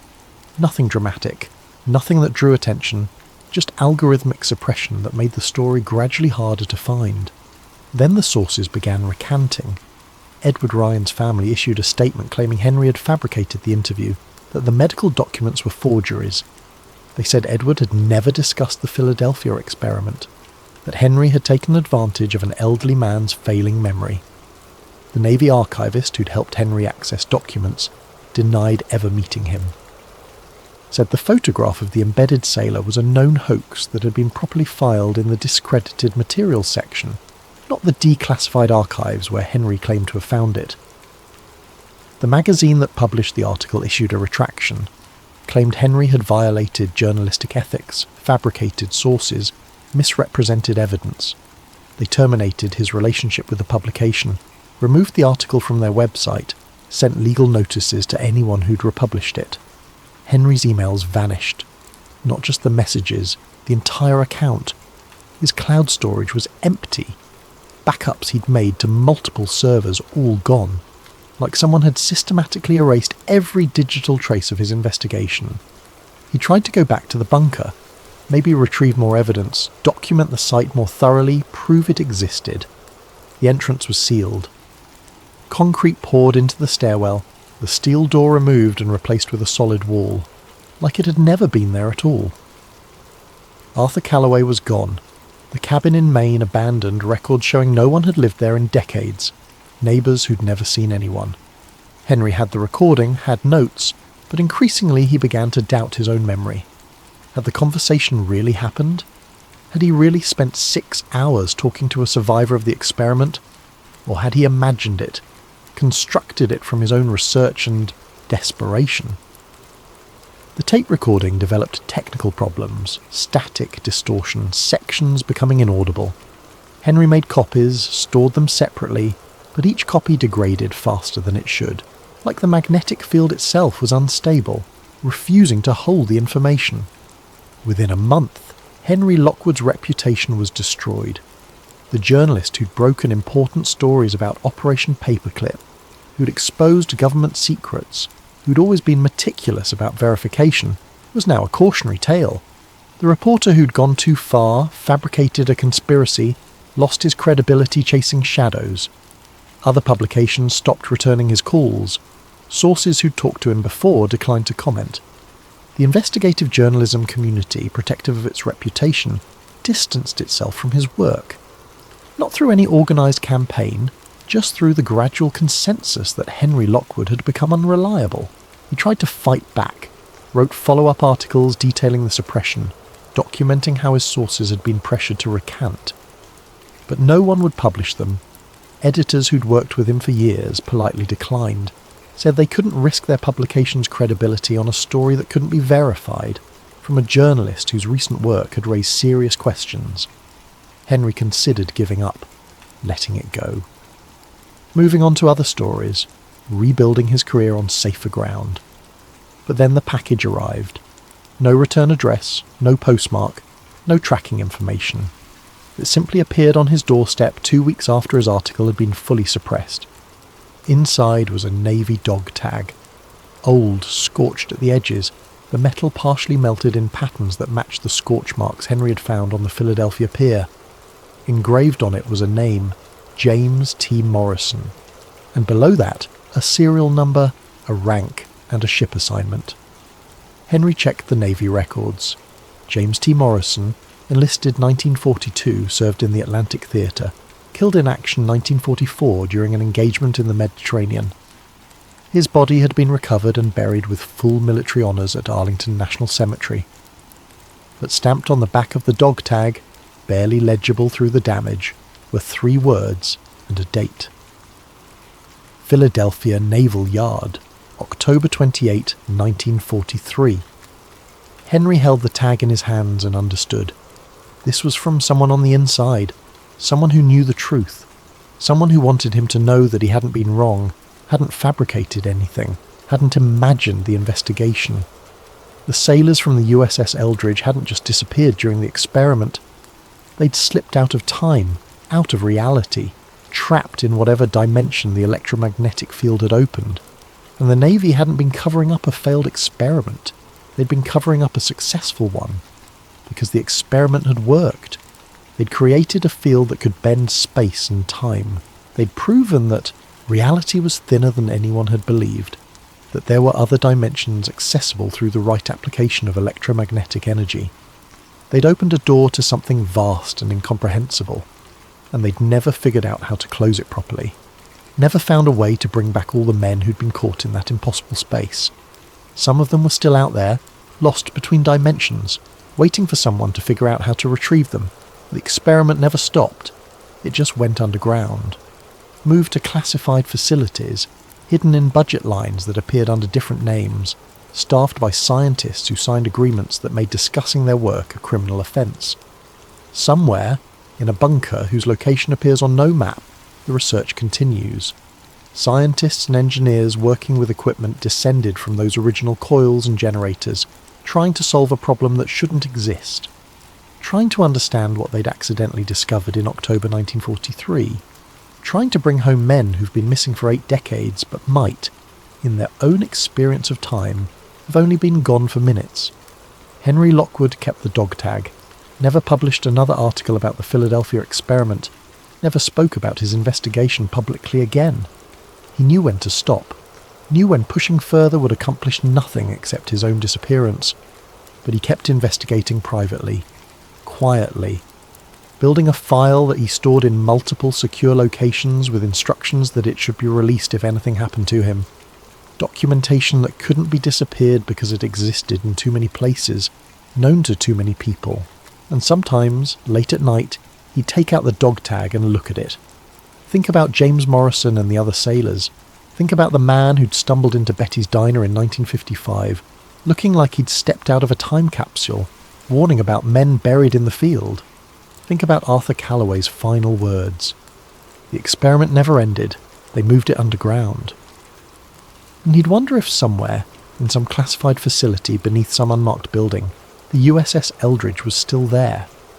Not the physical ship, which had been transferred to Greece and served for decades before being scrapped, but some echo of it, some ghost trapped in the electromagnetic field that had never fully collapsed, still flickering between dimensions, still waiting to come home. The Philadelphia experiment wasn't a myth, it wasn't a hoax, it wasn't mass hallucination or Cold War propaganda. It was a brilliant, terrible mistake that the United States Navy made in October 1943, and has been trying to fix ever since. A mistake that proved reality was malleable in ways that science had only theorized, that space and time could be bent, folded, torn, that there were other dimensions accessible through the right application of energy, that we were not alone in the universe, that there were things living in those other spaces, things that noticed when humans accidentally intruded into their domain. And the men who didn't return, they're still out there, somewhere in the spaces between what is and what could be, trapped in a moment that never quite ended, in a field that never quite collapsed, in a dimension that exists just beyond the edge of human perception, waiting for science to catch up to the accident that trapped them, waiting for someone to solve the equation that would bring them home, waiting to come back from a place that doesn't exist on any map, from a moment frozen in time, from an experiment that changed everything we thought we knew about reality itself. And somewhere, in a locked filing cabinet in a secure facility that officially doesn't exist, there's a report, updated annually, classified at levels beyond top secret. A report that details the Navy's ongoing efforts to retrieve personnel lost during electromagnetic field research, conducted in October 1943. The report is never 0 pages. Every year there's new information, new theories, new attempts, because every year, somewhere, the field activates. For seconds, maybe minutes, long enough for instruments to detect it, long enough for observers to catch glimpses of a ship that shouldn't be there, long enough for someone to hear voices calling from a dimension that mathematics says exists but human senses cannot perceive. The sailors are still trying to come home, and the Navy is still trying to bring them back. Because the experiment worked, it proved something incredible and terrible, and now we have to live with the consequences.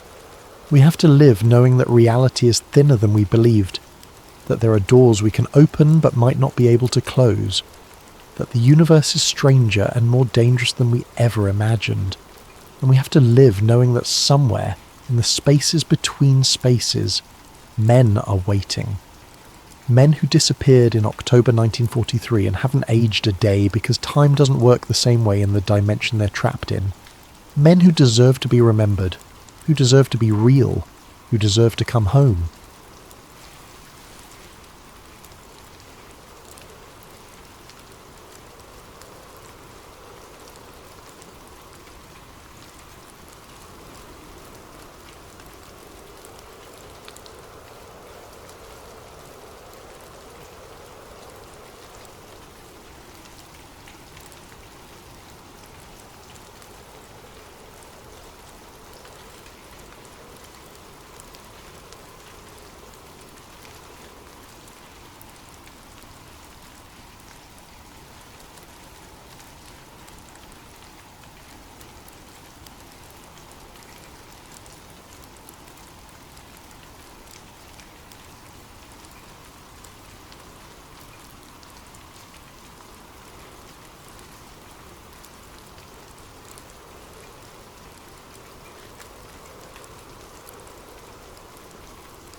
A special thank you to Sincerely Something Strange for this video suggestion. If you have ideas for future stories, please leave them in the comments below. And don't forget to like and subscribe to Sleep Theories if you enjoy these atmospheric tales that blur the line between reality and nightmare. The sky over Lake Michigan stretched endlessly before me, painted in shades of amber and crimson as the sun began its descent toward the horizon. From my position in the cockpit of the Cessna 172, the lake looked deceptively peaceful, a vast mirror reflecting the dying light. I was Marcus Drew, Senior Avionics Technician for Midwest Aviation Systems, testing new navigation equipment on what should have been a routine evening flight. That's when it started. The compass needle began trembling, then spinning wildly. The altimeter jumped from 3,500 feet to 2,100, then back up to 4,200. Every instrument on the panel was going haywire while the engine continued running smoothly. I reached for the radio. Chicago approach. November 74 Alpha Mike. I'm experiencing complete instrument failure. Static filled the headset. Pure, harsh static with an almost rhythmic quality that resonated in my chest like a physical presence. Then, complete silence. No engine noise, no wind, nothing. That's when I looked down and saw the lights. Beneath the dark water, geometric patterns pulsed with sickly green luminescence.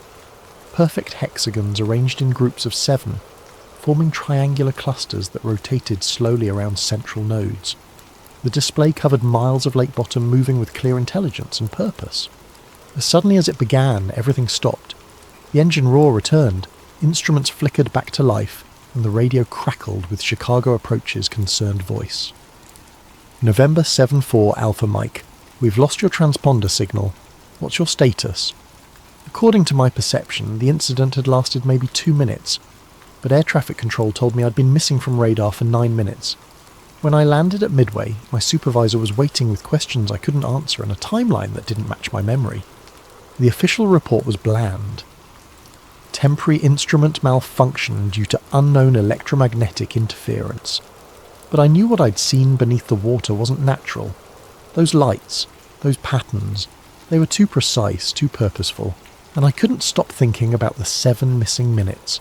3 weeks of sleepless nights drove me to the FAA's incident database. If similar events had happened before, there would be records. What I found chilled me to the bone.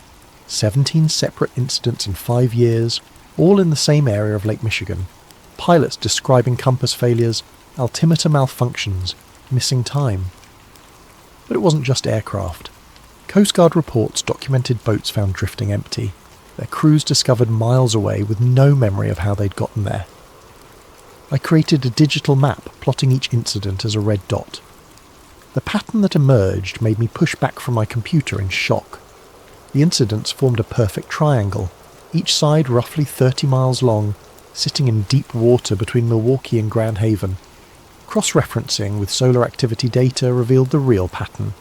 The incidents occurred in 11-year cycles corresponding to solar maxima, but the frequency was increasing exponentially. In the 1970s, maybe 3 incidents per cycle. By 2000, that number had doubled. In the current cycle, there had been more incidents than in the previous 3 combined. Something was waking up down there. A 1987 geological survey mentioned unusual magnetic readings and artificial ferrous structures in the exact coordinates. A 1994 meteorological report documented unexplained atmospheric disturbances over the same area. And buried in a 1982 Coast Guard report, persistent sonar anomalies suggest the presence of geometric structures inconsistent with natural lake bottom topography. The military knew about this. They'd been watching it for decades. The drive to Manitowoc took me to Gillian's Marina, where the harbour master directed me to the Anchor Inn. "Talk to Jimmy Kowalski," he said. "He used to run salvage operations in the deep water." I found Jimmy at the end of the bar, a weathered man in his 50s with the steady eyes of someone who'd spent decades reading wind and water. When I explained my research into navigation anomalies, his expression grew guarded. "You know what?" he said after a long pause. "I think you ought to hear about a job I've never talked about. Not to my wife, not to anybody." Rain drummed against the tavern windows as Jimmy told me about September 1994. The Coast Guard had contracted his team to investigate sonar anomalies 40 miles out. Just some readings that didn't make sense. "We found geometric shapes on the bottom," Jimmy said quietly. "Perfect hexagons, maybe 30 feet across, and they were warm. Water temperature should have been 45 degrees, but our thermometer read 67 right above those shapes." His voice dropped to a whisper. When we dove down, we could hear machinery, deep humming that vibrated through the water into our bones. The panels were smooth, black, arranged in patterns like circuit boards. When I touched one, it was warm, warmer than my glove. One diver panicked when his air gauge started jumping between full and empty. They had to abort, but later discovered a 16-minute discrepancy between their dive logs and surface support records. Jimmy pulled out a yellowed hand-drawn map. "I drew this when I got home." Every detail I could remember. The sketch showed hexagonal shapes arranged around a central hub, connected by pathways like circuitry. "They were glowing," he said, "pulsing in sequence like they were talking to each other." He handed me the map with the exact coordinates. "Whatever's down there isn't meant to be touched. We learned to stay away." 3 days later, I chartered a boat from Tom Bradley in Grand Haven. The 32-foot Boston Whaler Lake runner cut across calm water toward coordinates that were burned into my memory. 43 degrees, 17 minutes, 42 seconds north, 86 degrees, 45 minutes, 18 seconds west. "Yeah, "Coming up on your position?" Tom called from the wheelhouse. When we stopped, his sonar immediately began painting impossible returns. Structures at multiple depths, geometric shapes suspended in the water column like a skyscraper lying on its side. That's when I noticed the buoys floating 50 yards away. 3 of them, arranged in a perfect triangle, unmarked and definitely not on any chart. "Tom, how long have those been there?" He frowned, raising binoculars. "Don't know. Didn't see them when we arrived." The buoys were humming, a low-frequency vibration that resonated through the boat's hull. As we watched, they began repositioning themselves to maintain their triangular formation despite wind and current. "Start the engine," I said urgently. "Now!" Tom turned the key, but nothing happened. Every piece of electronic equipment was dead, including my mechanical watch, frozen at 2:17 p.m. The water around the buoys began to glow. Hexagonal patterns materialized in the depths. The same geometric grid I'd seen from the aircraft, but now covering miles of lake bottom. Each hexagon pulsed with its own rhythm while remaining synchronized with the whole. Then the water became absolutely still. Not calm, still. No waves, no current, as if we'd entered some kind of stasis field. Something was rising from the depths, a massive structure, angular and clearly artificial, ascending toward us without displacing so much as a drop of water. It stopped about 30 feet down, hovering there like it was suspended by invisible cables. The humming reached a crescendo that I felt in my chest cavity. Every compass on the boat spun wildly. My video camera recorded nothing but static. Then everything stopped. The structure vanished. The buoys disappeared. Normal motion returned to the water, and Tom's engine coughed to life. My watch showed 2:17 p.m, the same time it had stopped, but Tom's working chronometer read 4:43 p.m. We'd lost 2.5 hours with no memory of what had happened. Back at the marina, Tom seemed genuinely confused about the missing time. "We just got here," he insisted, though the sun's position clearly indicated otherwise.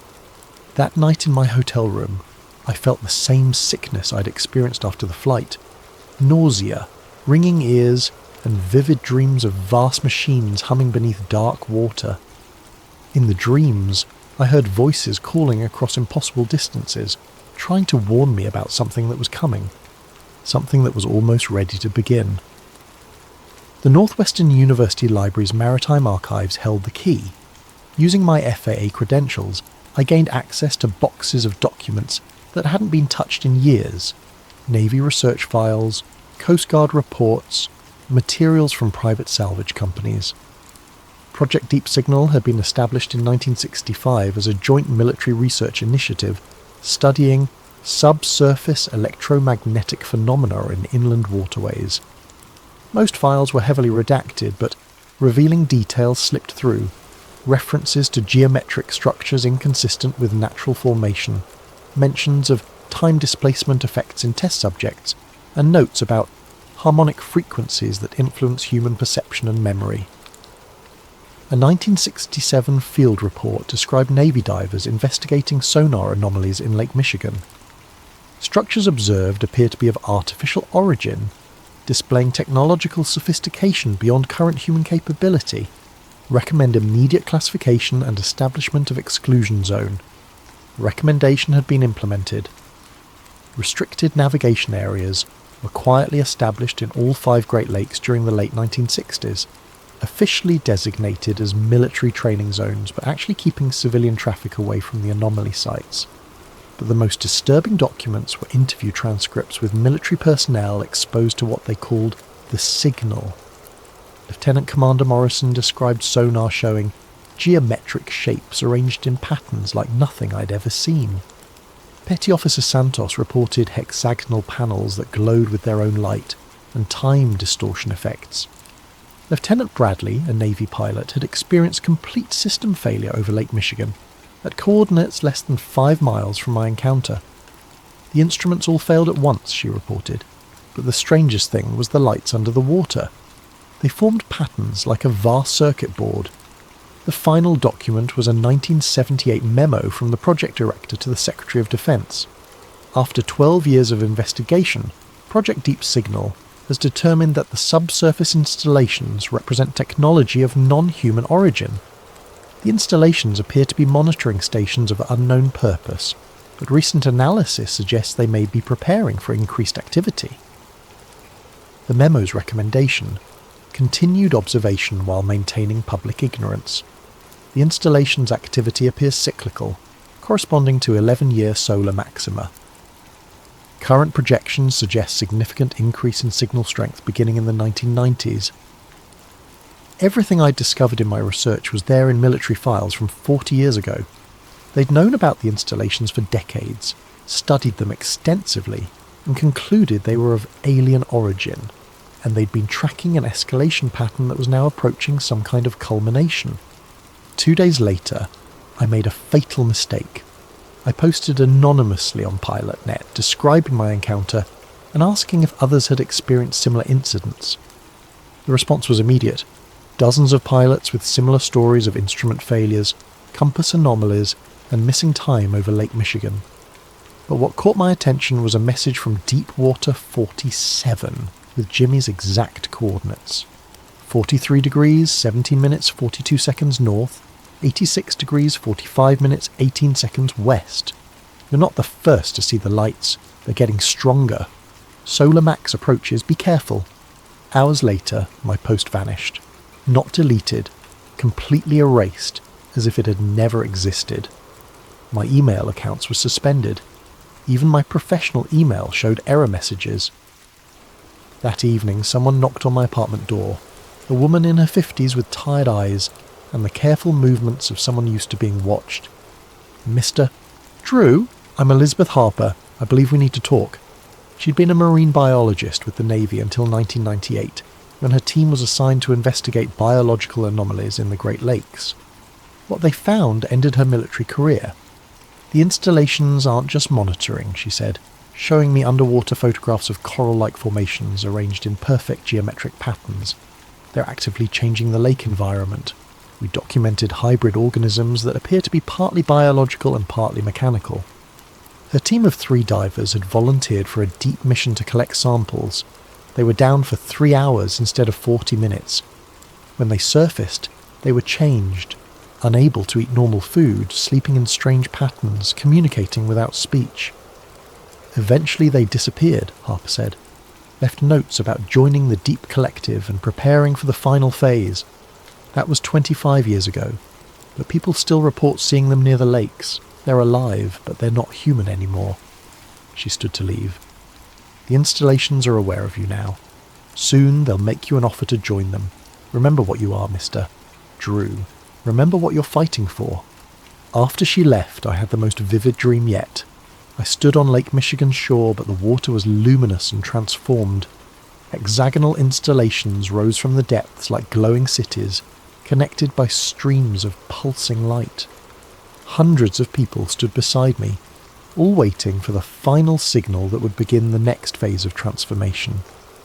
When I woke, my mouth tasted like lake water, and I could hear the deep harmonic humming from my dreams. I spent 3 days preparing for what I knew would be my final trip to the coordinates. This time, I was going down to see the installation up close. I rented diving equipment and a 24-foot inflatable, telling the marina I was planning deep water fishing. On a grey November morning, I reached the coordinates alone. The sonar immediately showed the same impossible returns. Massive structures at multiple depths, moving and reconfiguring in deliberate patterns. I suited up and rolled into the dark water. At 80 feet, my instruments began malfunctioning exactly as Jimmy had described. Depth gauge fluctuating wildly, compass spinning freely, pressure readings jumping between full and empty. But I could see the installation now, and it took my breath away. It wasn't scattered panels, it was a city. A vast geometric metropolis stretching beyond my vision, with towers and spires connected by flowing bridges that pulsed with internal light. The entire complex glowed with soft bioluminescence, shifting and dancing in response to my presence. Organic shapes moved between the structures, flowing forms like jellyfish integrated with the technology, part of some hybrid ecosystem that combined biology and engineering. At 120 feet, I approached a hexagonal panel embedded in what looked like a building wall. It was made of crystalline material containing flowing patterns of light. When I reached out to touch it, my hand passed through the surface like thick liquid, and I felt warmth that pulsed with my heartbeat. The panel flared with brilliant light. Suddenly I wasn't alone. Human figures materialized around me, moving through the water without breathing apparatus, their eyes reflecting the same bioluminescent glow as the structures. One of them, a woman with short grey hair, placed her hand next to mine on the panel. Her voice spoke inside my head without words. "You see now. You understand what we're building." Images flooded my mind, complete sensory experiences showing the installation's true purpose. It wasn't a weapon, but a transformation device, designed to gradually alter Earth's biosphere to make it compatible with something vast and ancient that existed in dimensions humans couldn't perceive. Lake Michigan was just one node in a global network spanning every major body of water on Earth. They'd been operating for millennia, slowly changing ocean chemistry, atmospheric composition, even the planet's magnetic field. "The solar maximum provides the energy we need for the final phase," she continued. "Your species will have the choice to adapt or fade away." I felt something changing in my body at the cellular level as the warmth spread up my arm. "Don't fight it," another voice said. "The transformation is a gift. You'll help us guide your species through the transition." But part of me rebelled. Dr. Harper's warning echoed, remember what you are. With enormous effort, I wrenched my hand away from the panel. The transformed humans flickered like holograms and disappeared. The installation's lights dimmed. I'd been down for over an hour according to my air gauge, though my dive computer showed only 15 minutes. Something was wrong with my body. A tingling sensation suggesting the transformation had begun. When I surfaced, my boat had drifted 2 miles away. The anchor line severed cleanly. According to my chronometer, I'd been underwater for 3 hours and 17 minutes. But the most disturbing discovery was my camera. Instead of footage I remembered taking, the memory card showed videos of myself swimming through the installation, shot from multiple angles by cameras I'd never seen. Someone had been documenting my dive from impossible perspectives. The trip back passed in a haze. The tingling in my hands was growing stronger, and I was running a fever. When I looked in the boat's mirror, my eyes seemed different, deeper, reflecting more light than they should. By the time I reached shore, my vision was shifting between normal perception and something else, a view that showed energy patterns and electromagnetic fields overlaid on reality. I could see power lines as ribbons of light, sense radio transmissions filling the air, and beneath it all, I could feel the deep signal, the harmonic frequency connecting installations worldwide, building towards some kind of crescendo that would transform the entire planet. I woke up floating in Lake Michigan with no memory of how I'd gotten there.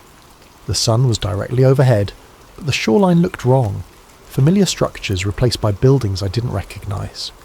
My body felt lighter, as if the water was more buoyant than it should be.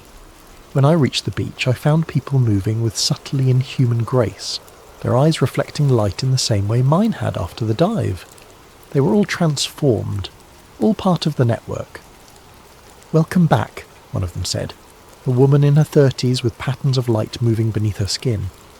"You've been transitioning for 37 days. The process is nearly complete." 37 days. According to my memory, I'd returned from the dive yesterday. "What year is it?" I asked. 2053, she replied. "You're not in the same time you left." The installation moved you forward to show you what's coming. I looked around the beach again, seeing details I'd missed. The structures weren't buildings, they were living organisms that breathed and pulsed with internal rhythms. The sand showed circuit patterns connecting everything into a vast network. "The transformation," I said. "It's already happened. Phase 2 is complete. The planetary grid is fully operational. Humanity has evolved." She gestured toward the lake, now clear and luminous with geometric structures rising from the depths like glowing cities. Hundreds of installations connected by streams of pulsing light covered the entire lake surface. "This is what your world becomes when the deep signal reaches full strength," she continued. "Will you help us make the transition, or fight the inevitable?" She took my hand, and my perception expanded beyond anything I'd experienced. I could see the entire Great Lakes region as a living network connecting every body of water, every weather system, every form of life. The installations weren't alien technology imposed on Earth. They were Earth's biosphere, evolved and enhanced into something that could think and plan on a planetary scale. Humanity hadn't been conquered but incorporated into something infinitely larger. I saw the future ahead, not just for Earth, but for the galaxy. The Deep Collective was part of a network spanning star systems, and Earth was being prepared to join.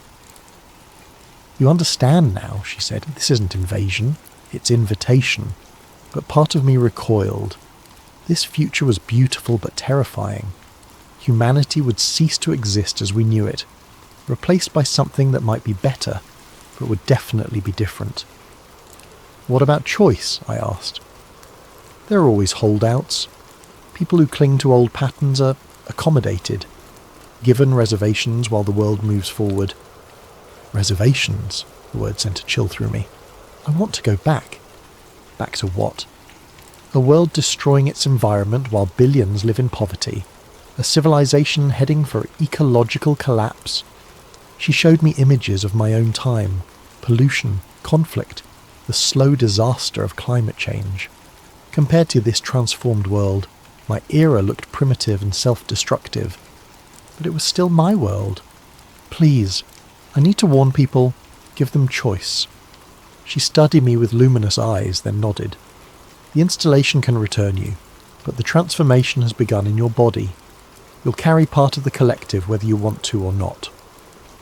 She led me to the water's edge, where a crystalline tower rose from the depths. Remember, she said as I waded into the glowing water, time is circular. What you've seen is both future and past, inevitable and changeable. The choice your species makes will determine which version becomes real.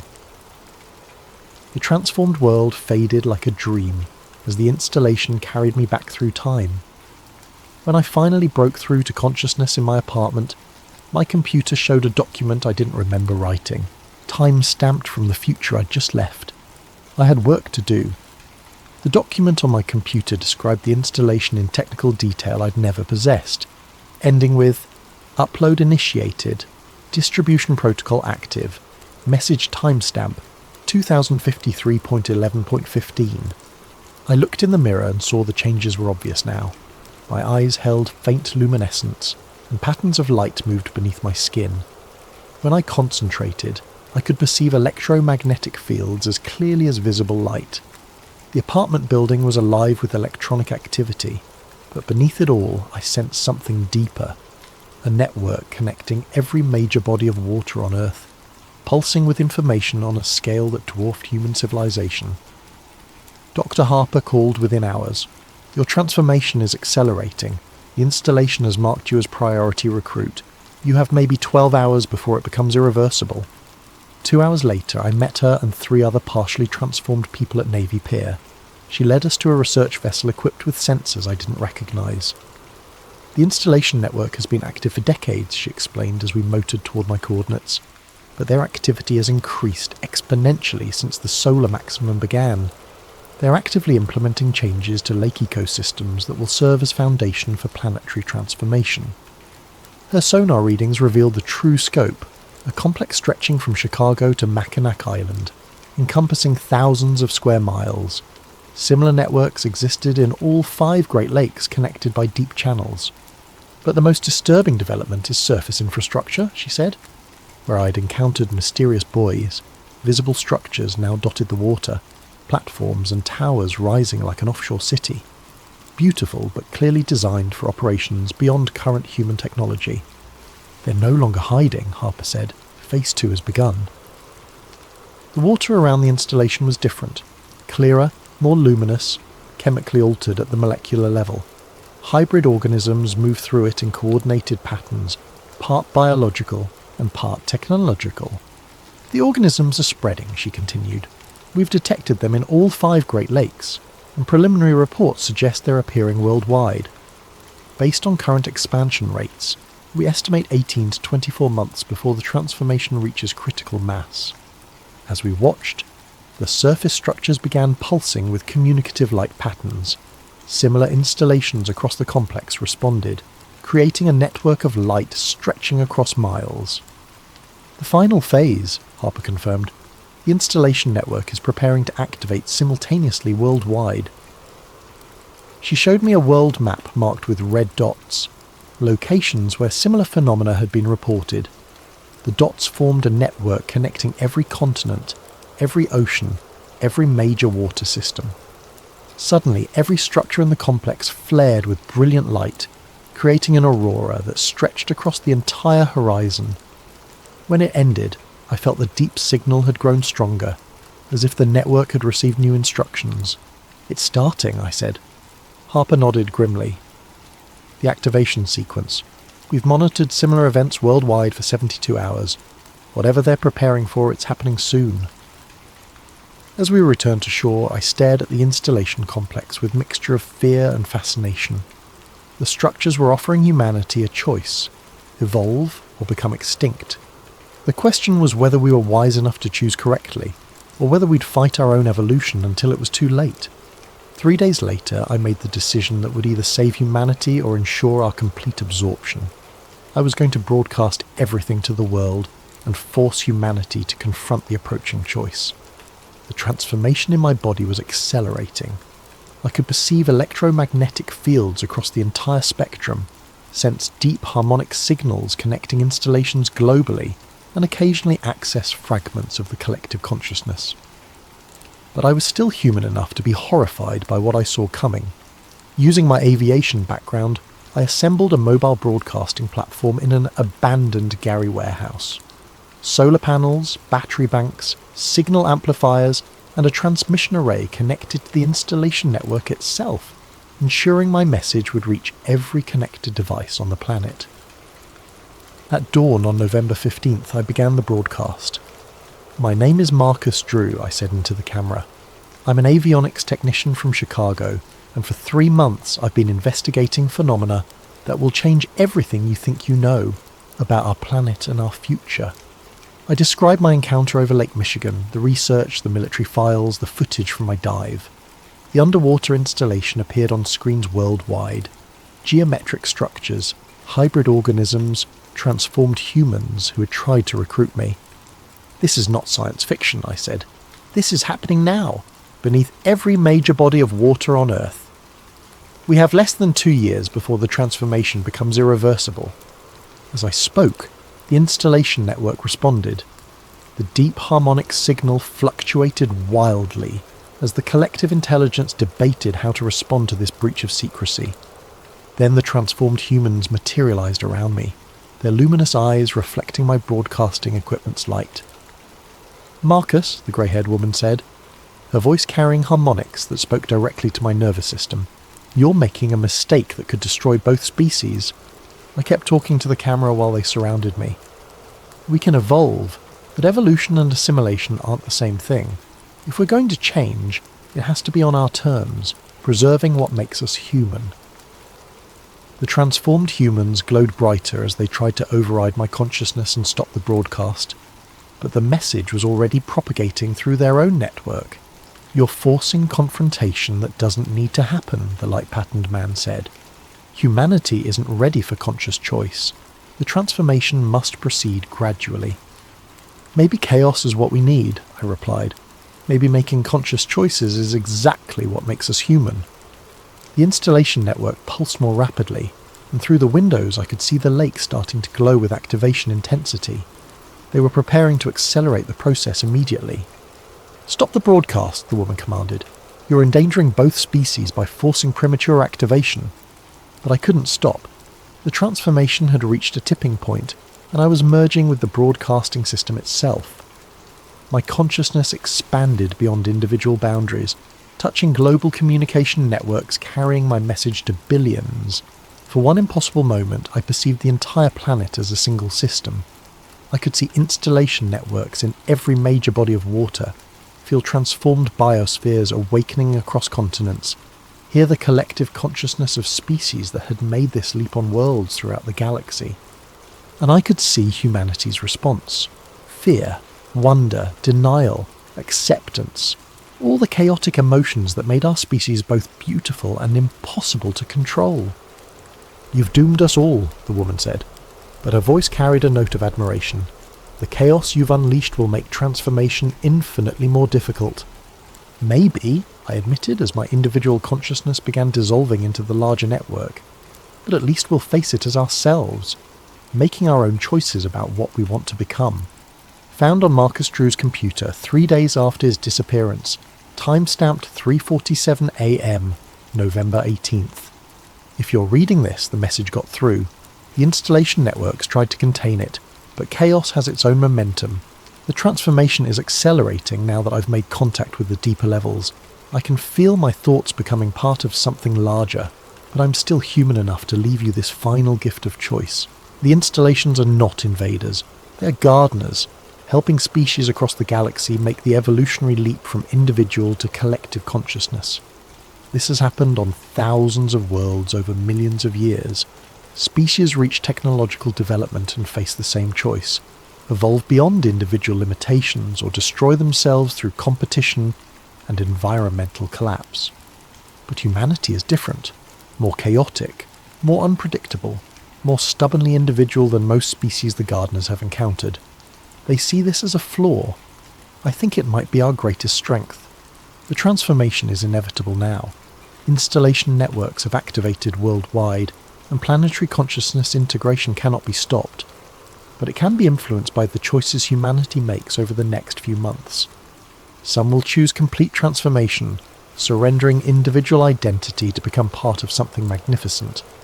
Others will resist, trying to maintain civilization as it exists.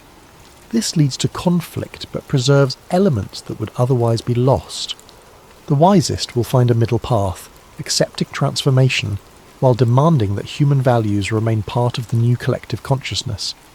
The installations call this the hybrid solution, achieved on other worlds where species proved as stubborn as ours. I've seen the future of passive acceptance, the sterile world of 2053 where humanity was peacefully absorbed into something alien.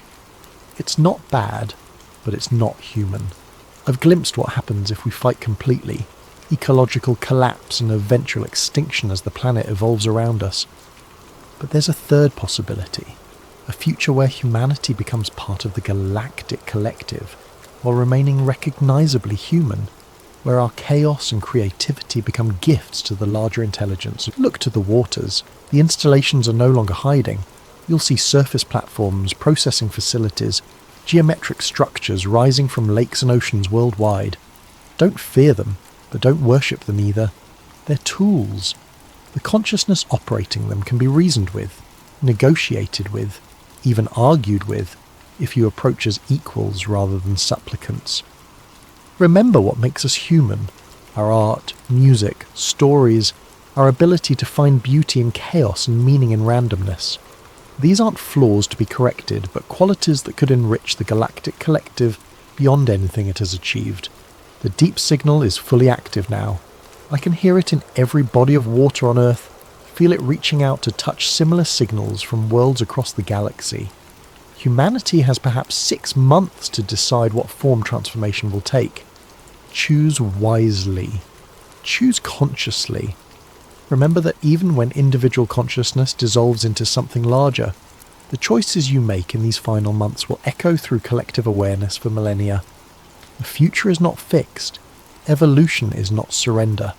And humanity's greatest gift might be our refusal to accept someone else's vision of what we should become. I can feel my individual awareness dissolving, becoming part of patterns too large for any single mind to comprehend. But somewhere in that vast intelligence, a part of me will remain human. A part of all of us will remain human if we choose to make it so. The deep signal calls, but it doesn't command. Listen carefully and you'll hear the difference.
What if I told you that beneath the frozen ground of northern Sweden, in the shadows of the world's largest iron ore mine, lies a secret so profound that governments have spent decades ensuring you'll never believe it's real?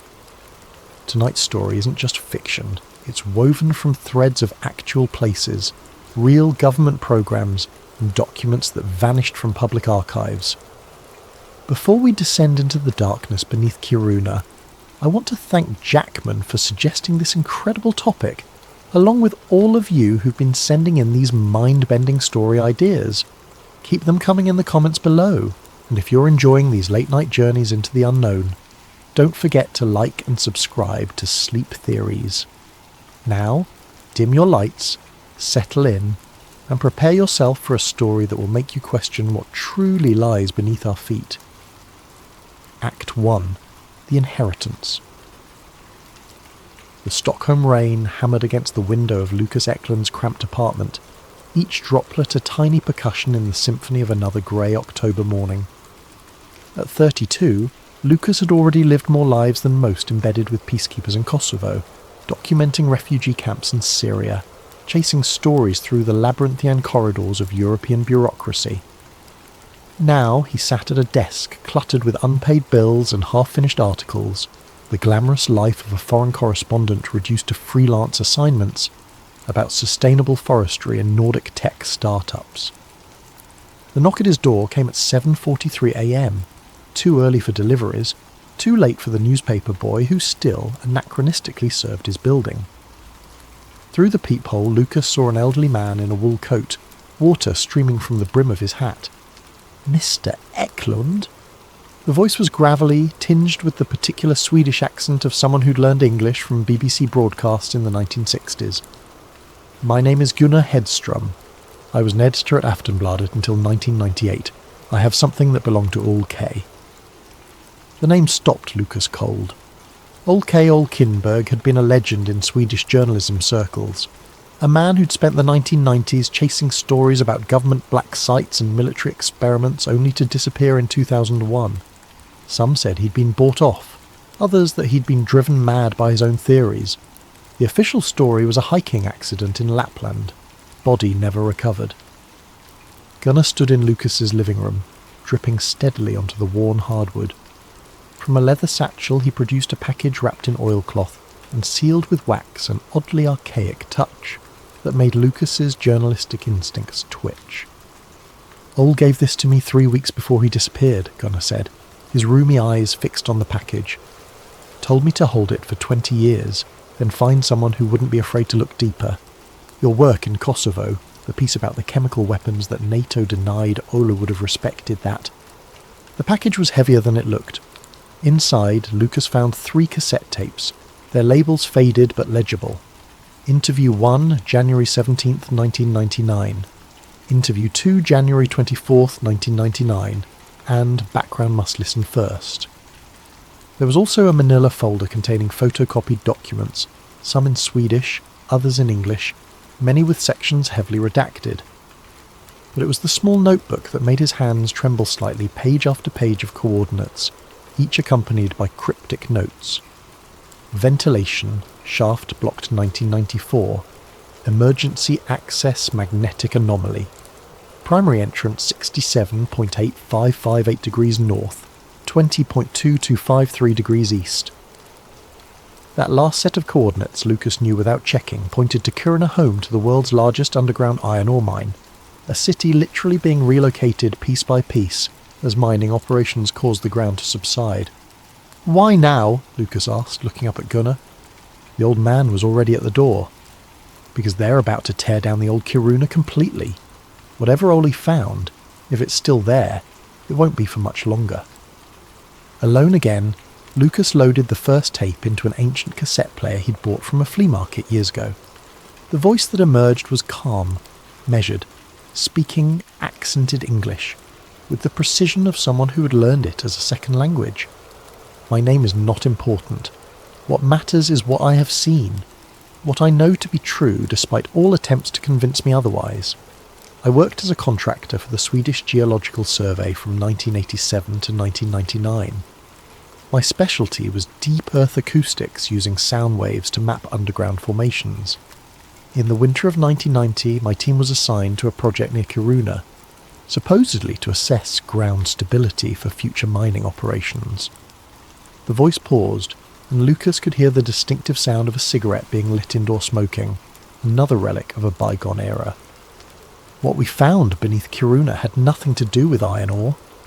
The chambers were already there, had been there for much longer than any human mining operation. The military knew. They'd known since at least 1969, when the first deep core samples brought up materials that couldn't be explained, alloys that shouldn't exist, organic residues that predated any known life in the region by millions of years. Lucas paused the tape, his coffee growing cold in his hand. He'd heard plenty of conspiracy theories in his career, had even chased a few. But something about the voice, The matter-of-fact delivery, devoid of the usual paranoid energy of conspiracy theorists, made him continue listening. I was part of a joint operation between the Swedish Ministry of Defence and a NATO working group called Project Deepwatch. Officially, we were mapping potential nuclear waste storage sites. Unofficially, we were documenting a vast network of chambers and tunnels that showed clear signs of artificial construction. Not human construction. The walls were smooth, melted somehow, with a glass-like finish that our engineers couldn't replicate, and the inscriptions... Another pause, longer this time. The inscriptions were in no language our linguistics experts could identify. But they were clearly a language structured, repetitive, with what appeared to be mathematical formulas integrated into the text. We took thousands of photographs. All were confiscated in 1999 when the project was suddenly terminated. The tape clicked off, leaving Lucas in silence broken only by the rain against his window. He spent the next 3 hours going through the documents. Most were mundane budget allocations, personnel transfers, equipment requisitions, but scattered throughout were anomalies that made his pulse quicken. The 1993 Swedish Defence Ministry budget that included a line item for specialised underground environment research with an allocation of 47 million kroner, roughly 5 million euros in today's money. A memo from 1994 discussing unexpected biological samples from Site K7 and the need for enhanced containment protocols.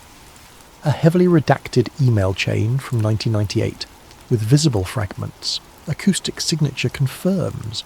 NATO liaison demands full disclosure, and most intriguingly, the Lacerta transcript must be secured. Lacerta. The word was familiar, though Lucas couldn't immediately place it. A quick internet search brought up the expected results, the genus name for various lizard species. But deeper in the search results, he found something else. References to an alleged interview with a reptilian being named Lacerta, conducted in Sweden in December 1999. Most sources treated it as obvious fiction, creative writing dressed up as truth. But the timing, the location... Lucas looked at the notebook again, at Ole's careful handwriting. Below the Kiruna coordinates was a single line. She was real. I met her. God help me, she was real. The rational part of Lucas's mind, the part trained by years of journalism, told him this was elaborate nonsense. Underground chambers could be explained by geological processes. Strange inscriptions might be pareidolia seeing patterns where none existed. The budget items could be Cold War paranoia, Sweden's attempt to keep pace with superpower military research. But old Kinberg had been neither gullible nor insane. He'd broken stories about illegal arms sales to Iraq, about corporate corruption at the highest levels of Swedish industry. If Ole had believed something was beneath Kiruna, there was at least enough there to investigate. Lucas picked up his phone and scrolled through his contacts until he found the name he wanted. Erik Lindqvist, a cameraman who'd worked with him in Bosnia and now did freelance documentary work. Erik, it's Lucas. How do you feel about a trip to Kiruna? I've got a documentary idea about the mining industry.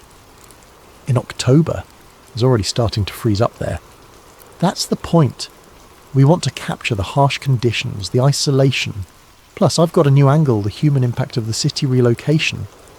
Erik was silent for a moment. You're chasing something else, aren't you? Maybe. Can you be ready in 3 days? I'll bring the thermal cameras. If you're going full conspiracy theorist on me, we might as well do it properly. After ending the call, Lucas returned to the cassette player and inserted the second tape. This time the voice was different, older, more hesitant, speaking Swedish, with a distinct Sami accent. The recording quality was poorer, with wind noise in the background suggesting an outdoor interview. I was 12 when I first saw them, the voice said. This was 1971. My father was a reindeer herder, and we were following our herd near Tornetrask. There was a snowstorm coming, and we needed shelter. Father knew of some caves in the hillside, old places our people had used for generations.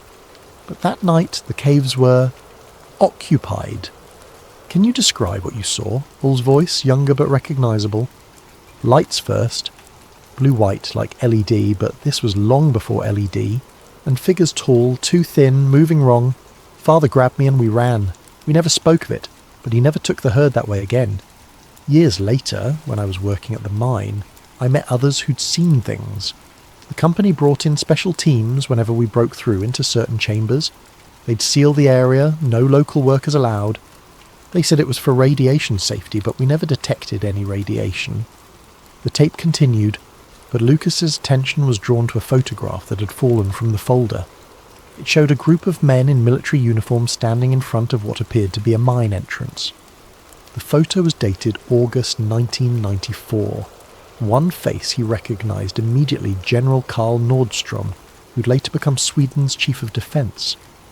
Another took him longer to place, but when he did, his breath caught. It was a younger version of Lars Henriksson, currently Sweden's Minister of Defence. Whatever had happened in Kiruna, it reached to the highest levels of Swedish government. Act 2. Following the coordinates. 3 days later, Lucas stood in the Kiruna airport watching his breath fog in the minus 15-degree air. October in Lapland was a liminal time too late for the midnight sun, too early for the tourist-friendly winter darkness. The town sprawled before him, a monument to human stubbornness built on ground that was literally collapsing beneath it. Eric met him at the rental car station, his van already loaded with equipment. "I did some research after your call," Eric said as they drove toward the town centre. "Kiruna's even stranger than I remembered. They're not just relocating buildings, they're moving the entire town 3 kilometres east. The official reason is ground subsidence from mining, but the pattern of collapses doesn't match normal mining degradation." "What do you mean?" "Mining subsidence is predictable. You can model it based on extraction patterns. But Kiruna has had collapses in areas that should be stable, while some heavily mined areas remain intact. It's like something else is causing selective instability." They checked into a small hotel on the outskirts of town, one of the few that would survive the relocation. The owner, a weathered woman named Astrid, eyed their equipment with suspicion. "Documentary filmmakers?" she asked in English, noting their Stockholm accents. "About the mining industry and the town relocation," Lucas confirmed. Astrid's expression softened slightly. "Good. Someone should document what we're losing. This town has secrets, you know. Stories the mining company doesn't want told."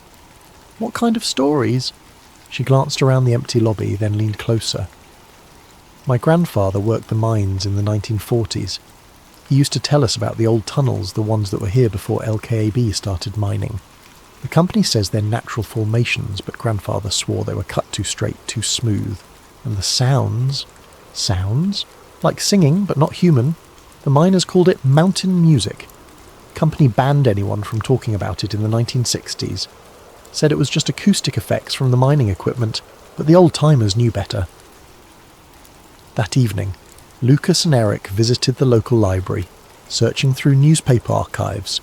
The librarian, a young man named Marcus, was helpful but curious about their specific interest in 1990s military activity. "Not many people ask about that period," Marcus said, pulling out boxes of archived newspapers. "There was a media blackout on military exercises here from 1992 to 1999. National security, they said. But my uncle was a journalist for the local paper then. He always said there was more to it." The archives revealed a pattern. Throughout the 1990s, there were repeated mentions of geological surveys and stability assessments, conducted by teams that included an unusual number of non-Swedish personnel. One article from 1994, buried on page 7, caught Lucas's attention. "Unexplained Tremors Puzzle Scientists." The article described a series of underground vibrations detected by seismic equipment, occurring at depth far below any mining activity. A geology professor from Uppsala University was quoted saying the tremors showed characteristics inconsistent with natural tectonic activity. The professor, Lucas noted, had retired abruptly 6 months after the article was published. The next morning they drove to the coordinates from Oll's notebook. The first 3 locations were disappointment-sealed mine entrances, now behind chain-link fences marked with LKAB logos and no trespassing signs. But the 4th set of coordinates led them off the main road, down a forestry track that hadn't been maintained in years. The track ended at a concrete structure partially hidden by overgrowth. It looked like a bunker entrance from World War II, but the concrete was too new, the design too modern. A sign, faded but legible, read, "Geological Survey Station 7 authorised personnel only." Below it, almost invisible unless you knew to look, was another sign, a radiation hazard symbol accompanied by text warning of "Electromagnetic Field Hazard Pacemaker Warning." "Radiation and EM fields from a geological survey station," Eric muttered, filming the signs. "That's unusual." The entrance was sealed with a heavy steel door, but air vents on either side suggested the structure extended underground. Lucas made notes while Eric filmed, but they were interrupted by the sound of an approaching vehicle. A white SUV with government plates stopped beside their van. The woman who emerged was in her 40s, blonde hair pulled back in a practical ponytail, wearing the kind of expensive outdoor clothing that suggested government expense accounts rather than personal purchase.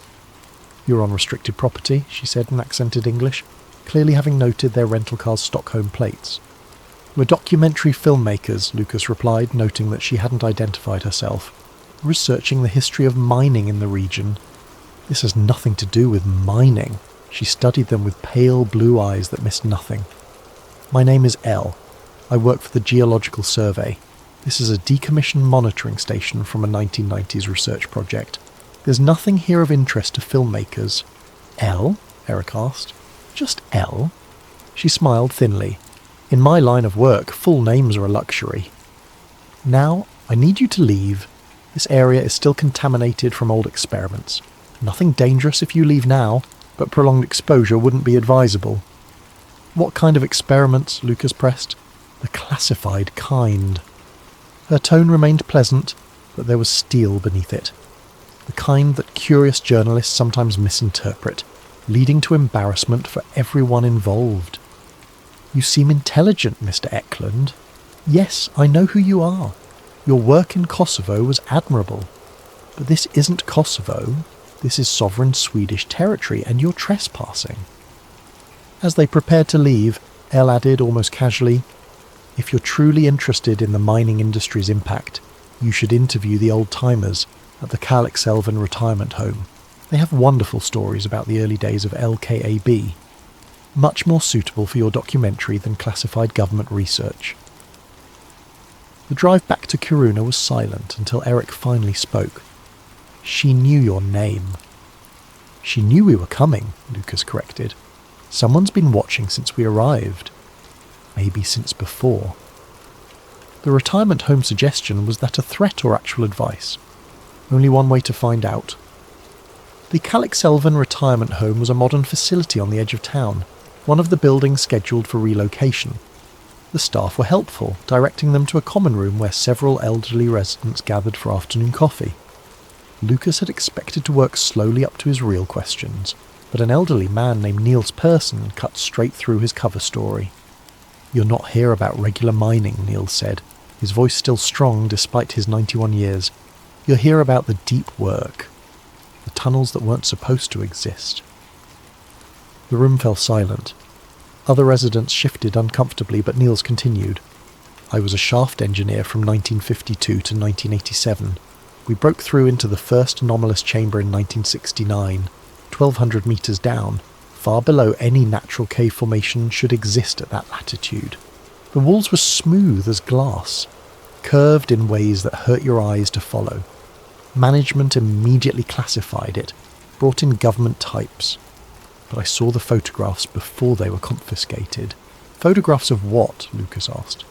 "Machines. Or what looked like machines.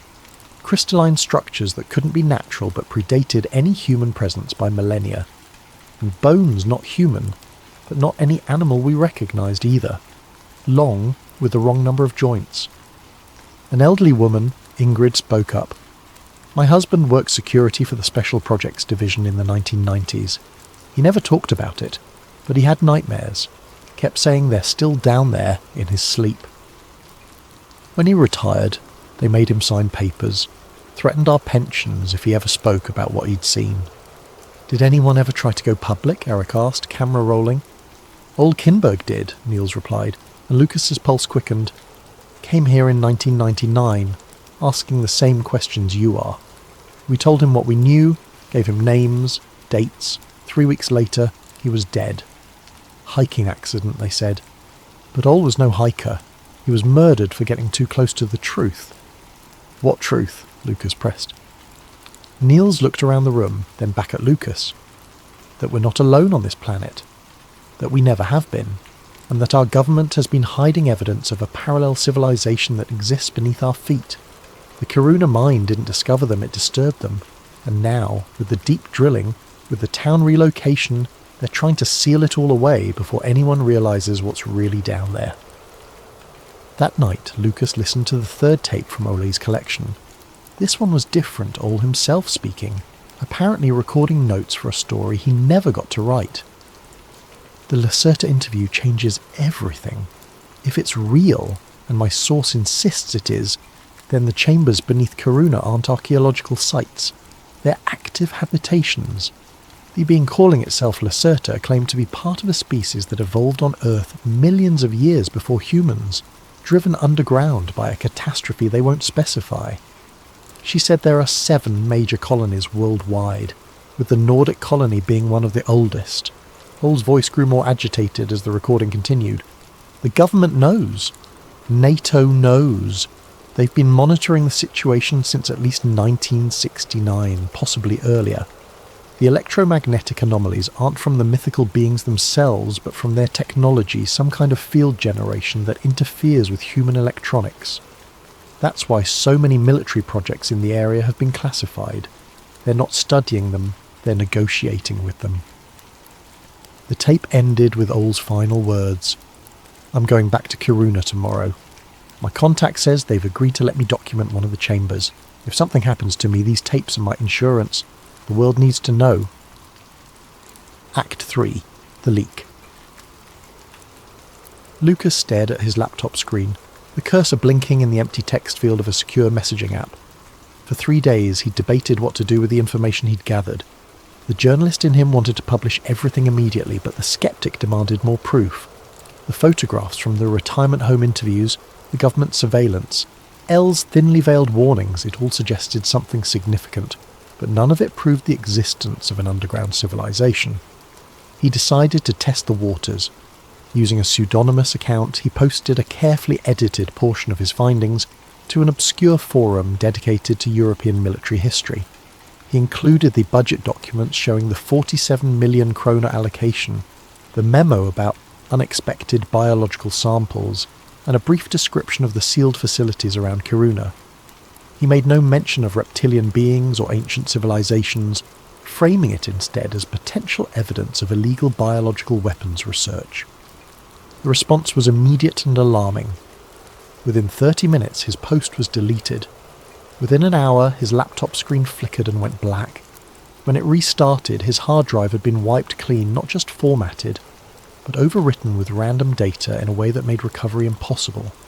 Only his external backup drive, disconnected and hidden in his hotel room safe, remained intact. Eric found him staring at the blank screen. What happened? Someone just demonstrated their reach, Lucas replied. Professional data destruction executed remotely. This isn't some local cover-up. This is intelligence service level capability. His phone buzzed. Unknown number, Swedish country code. Mr. Eklund, the voice was male, cultured, speaking Swedish with a slight Stockholm accent. Your recent online activities have attracted attention. I represent certain interests that would prefer to handle this matter quietly. Who is this? Someone offering you an opportunity. There's a restaurant called Arktiska. Be there in 1 hour, come alone, bring your backup drive. The line went dead. Arktiska was nearly empty when Lucas arrived. A man in his 50s sat in a corner booth, expensive suit incongruous in the casual restaurant. He gestured for Lucas to sit. My name is irrelevant, the man began, but my authority is not. I represent a working group that coordinates between Swedish intelligence, the military, and certain international partners. Your investigation has touched upon matters of national security. Biological weapons research is illegal under international law, Lucas countered. The man smiled.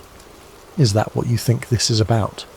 Mr. Eklund, what would you say if I told you that everything in those documents you found is true, but your interpretation is completely wrong."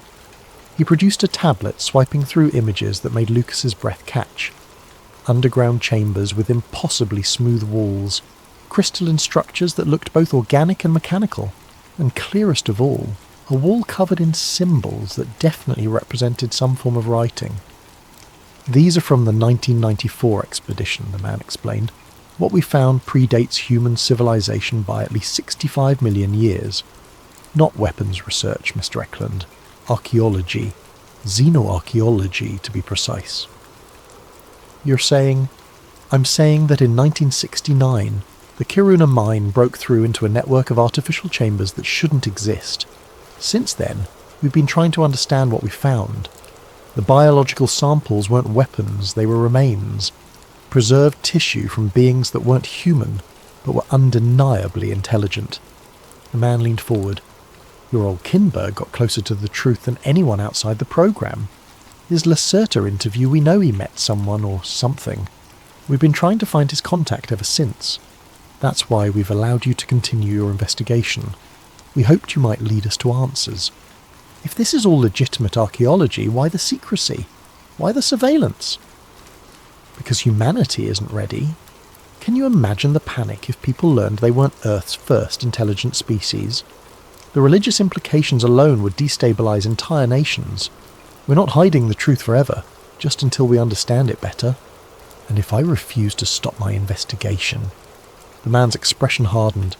"Then you'll find your life becoming very difficult.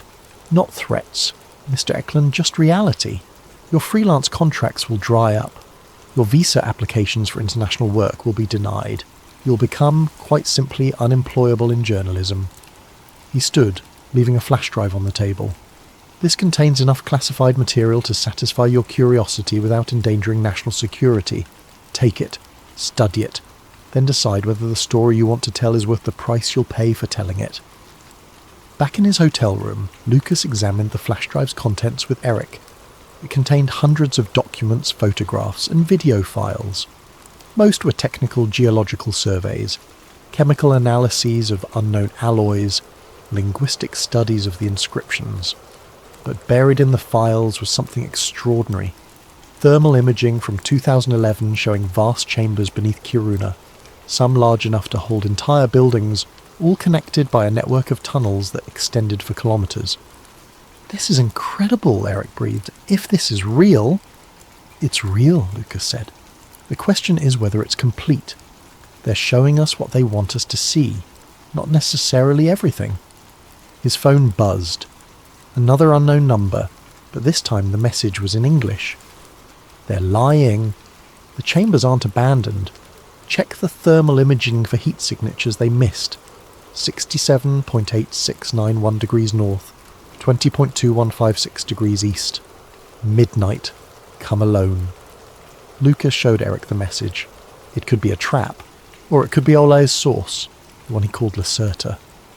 They spent the rest of the day analysing the thermal imaging. Eric had experience with photographic analysis from his documentary work, and he found what the anonymous sender had suggested: subtle heat signatures in some of the chambers, patterns that suggested active thermal management rather than natural geothermal activity. "Someone's editing these images," Eric concluded. "Not crudely, this is professional work, but there are artifacts from the manipulation. Original heat sources have been masked."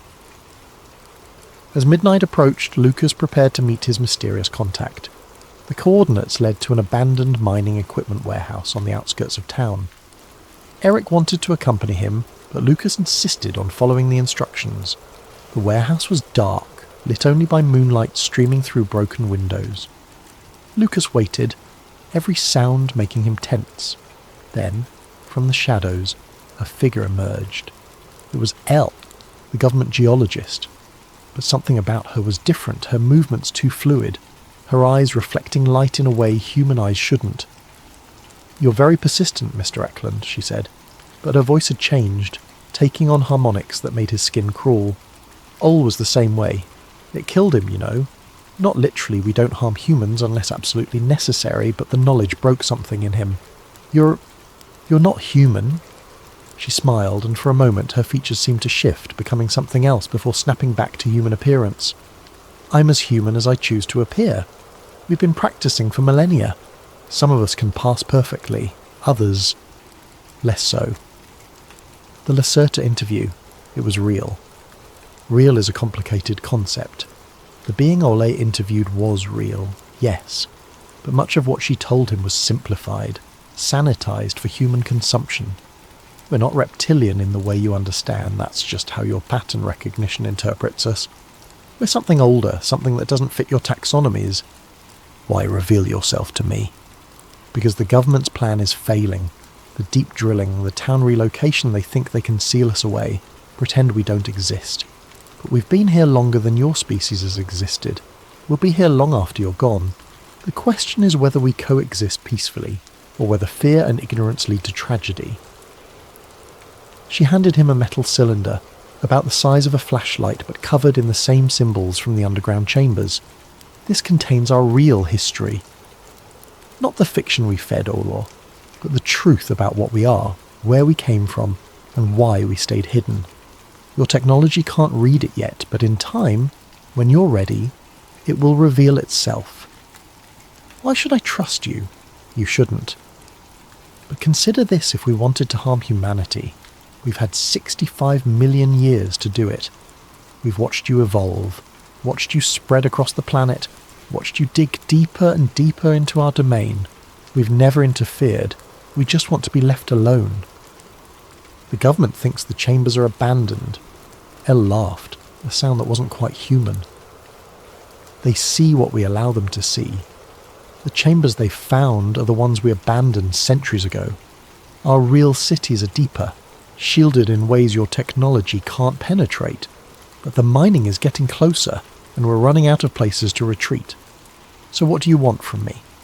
Tell the truth, but tell it carefully. If you frame this as alien invasion or conspiracy theory, no one will believe you, and you'll be dismissed as another crackpot. But if you focus on the verifiable facts: the government cover-up, the military involvement, the suppression of archaeological discoveries, you might just open enough minds to prevent a catastrophe. She turned to leave, then paused. Ole asked me once what we feared most about discovery. I told him it wasn't human violence we've survived worse. It's human curiosity. Once you know we exist, you'll never stop trying to find us, study us, understand us. And in doing so, you might destroy both our civilizations. Act 4. The Descent. The meeting with Elle, or whatever she truly was, left. Lucas shaken but determined. He had 3 pieces of evidence now: the government documents, the thermal imaging showing active heat signatures, and the mysterious cylinder. The first 2 could be verified and potentially published. The third remained an enigma, its surface symbols seeming to shift when he wasn't looking directly at them. Eric had spent the night analysing the thermal imaging data while Lucas was at the warehouse. His findings were disturbing.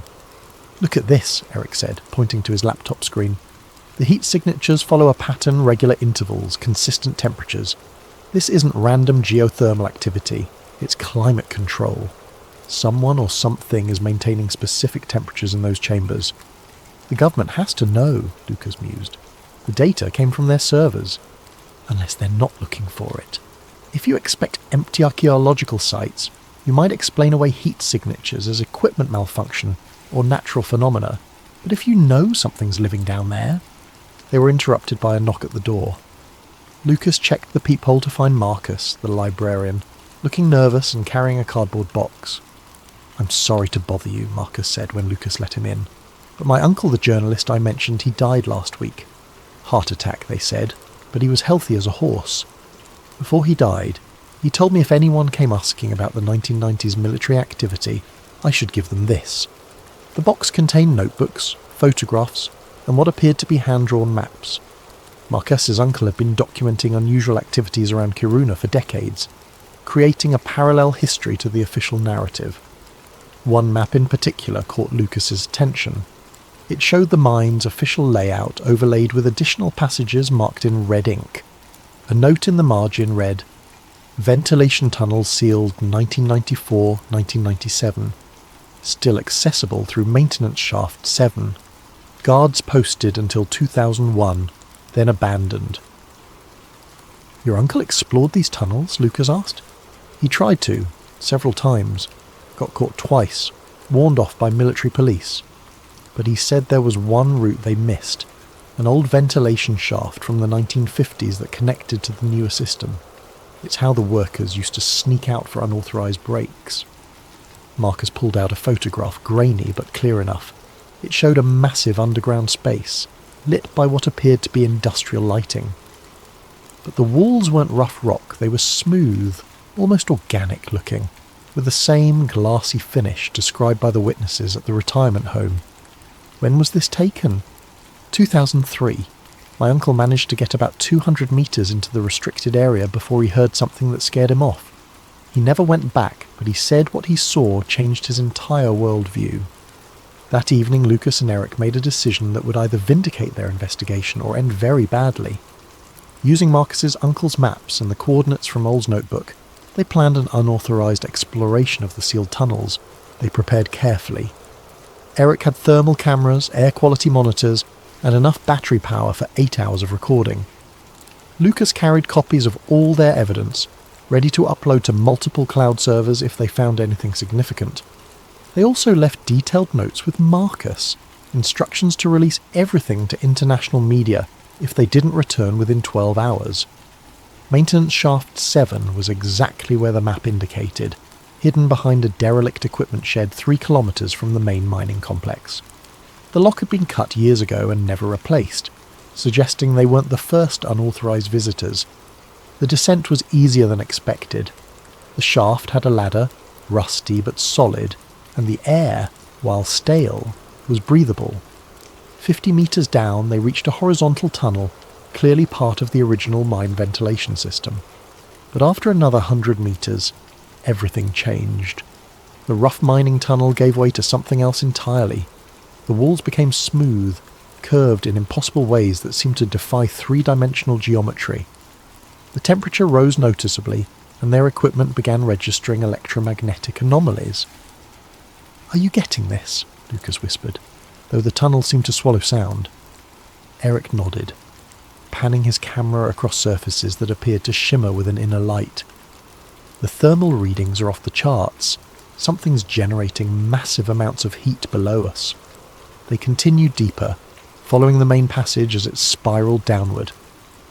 After what felt like hours, but was only 30 minutes according to their watches, they emerged into a vast chamber that took their breath away.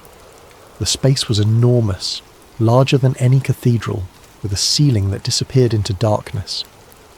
But it wasn't the size that stunned them, it was the structures. Crystalline formations that were clearly artificial rose from the floor like frozen waterfalls, pulsing with soft blue-white light. Along the walls, those same indecipherable symbols they'd seen in photographs were carved deep into the rock, some glowing faintly. "This is it," Eric breathed, filming everything. "This is what they've been hiding." They explored the chamber methodically, documenting everything. In one corner they found equipment abandoned by previous expeditions. Swedish military crates dated 1994, a NATO surveillance station that looked like it had been hastily evacuated, and most remarkably a modern computer terminal that was still functioning, powered by cables that disappeared into the wall. Lucas activated the terminal. It required no password, displaying files in Swedish and English. Most were sensor readings, temperature, radiation levels, seismic activity. But one folder, labelled Contact Protocols, contained something extraordinary. Video files, dozens of them, dated between 1994 and 2011. Lucas opened the most recent. The screen showed this very chamber, but occupied. Military personnel in hazmat suits were setting up equipment, while a figure stood in the centre, tall, too thin, with movements that weren't quite human. The figure wore a hooded robe that obscured its features, but when it turned toward the camera, its eyes reflected light like a cat's. A Swedish officer approached the figure, speaking English. "We need more time. The mining company is pushing to expand operations." The figure's response was in accented English, but with those strange harmonics L had demonstrated. "Time is what we've given you for 50 years. We cannot retreat further. The deep chambers are our last refuge. If the public learns." Then perhaps it's time they did. Secrecy has served neither of our species well. The video cut off abruptly. Lucas quickly copied everything onto multiple drives, his hands shaking with the magnitude of what they'd found. A sound echoed through the chamber footsteps, many of them approaching from the tunnel they'd entered through. Eric grabbed his equipment. We need to go. Now. But as they turned to leave, they found their exit blocked. A squad of Swedish military personnel emerged from the tunnel, weapons drawn but not quite aimed at them. Behind the soldiers walked a familiar figure, the man from the restaurant, still in his expensive suit despite the underground environment. "Mr. Eklund, Mr. Lindqvist," he said calmly. "You've been remarkably resourceful. Unfortunately, you've also committed several crimes, including trespassing on classified military property and theft of state secrets." "This needs to be public," Lucas argued. "People have a right to know." "Do they? Do people have a right to information that could cause mass panic, economic collapse and potentially interspecies conflict?" Before anyone could respond, the temperature in the chamber suddenly spiked. The crystalline structures began pulsing more rapidly, and a low harmonic tone filled the air, felt as much as heard. The soldiers looked nervous, some backing toward the tunnel. From the far side of the chamber, where deep shadows had hidden additional passages, figures emerged. 3 of them, tall and thin like the one in the video, wearing similar robes. But as they approached, they lowered their hoods. Lucas heard Eric's camera hit the ground. They weren't reptilian, exactly, but they weren't human either. Their features were elongated, their skin with a subtle, scaled texture that seemed to shift between colours. Their eyes were large, multifaceted, like an insect's, but with an unmistakably intelligent gaze. The lead being spoke, its voice filling the chamber without seeming to come from its mouth. "Enough!" Everyone froze. Even the suited man seemed taken aback. 50 years of negotiations, 50 years of delays, and still you point weapons in our sacred spaces. The being turned to Lucas and Eric. "And you, driven by curiosity, stumble into matters beyond your comprehension."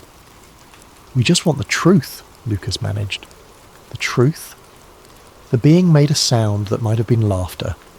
"The truth is that we've shared this planet since before your ancestors learned to walk upright. We survived the extinction that killed the dinosaurs by retreating underground. We've watched your species evolve, watched you conquer the surface world. We've hidden not from fear, but from wisdom. Your species has never reacted well to difference." The suited man stepped forward. "The protocols."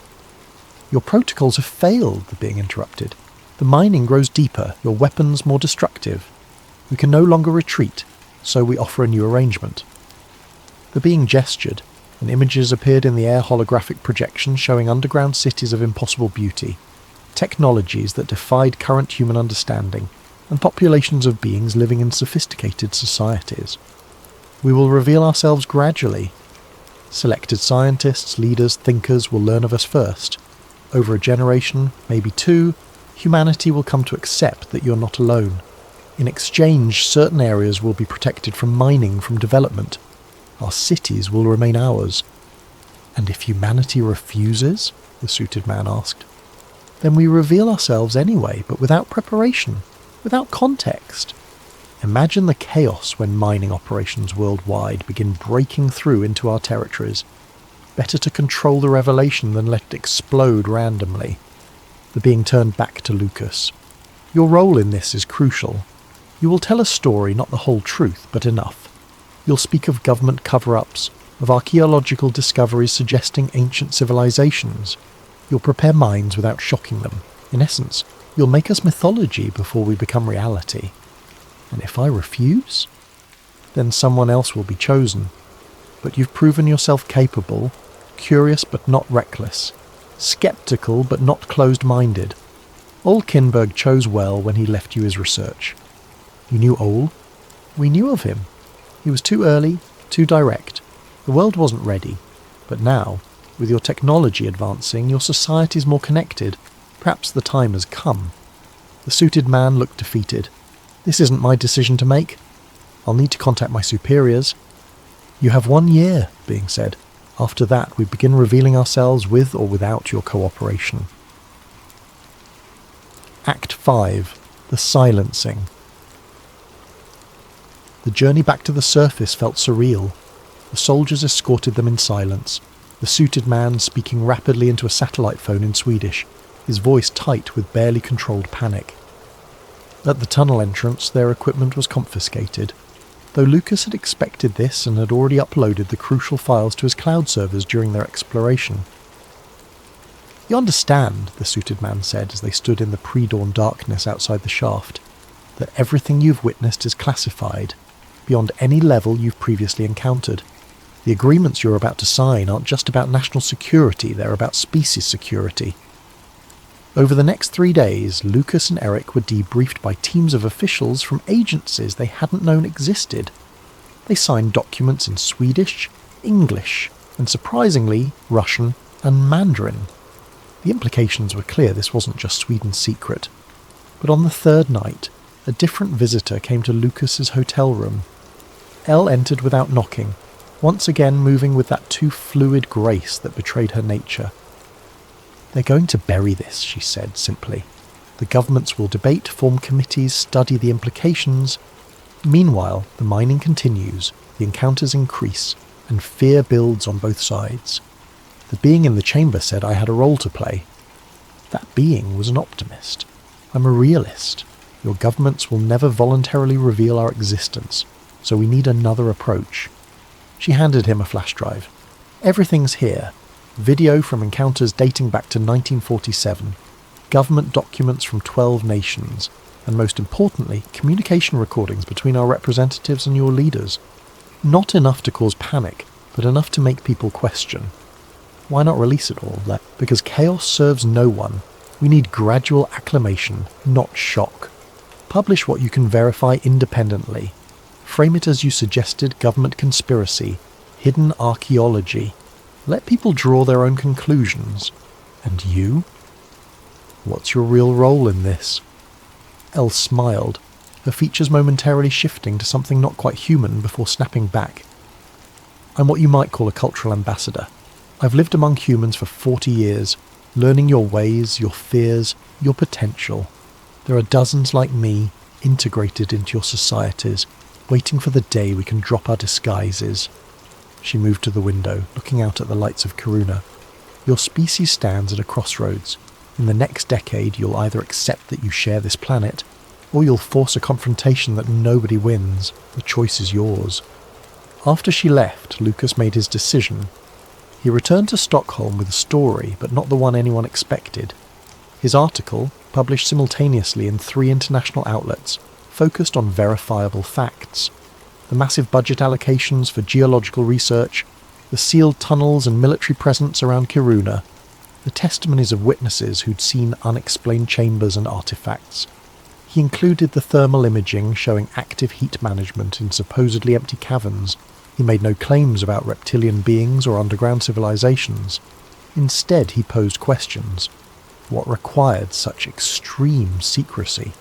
Why were archaeological discoveries being classified at the highest levels? What were governments afraid citizens might learn? The response was immediate and predictable. Swedish authorities dismissed the article as conspiracy theory, though they notably didn't deny the specific budget items or military operations he documented. His press credentials were revoked, his freelance contracts cancelled. But online, the story took on a life of its own. Other journalists began investigating similar sites in their own countries. Former military personnel came forward with corroborating stories. Scientists pointed out geological anomalies that couldn't be easily explained. Within 6 months, the pressure for disclosure was building. Parliamentary inquiries were launched.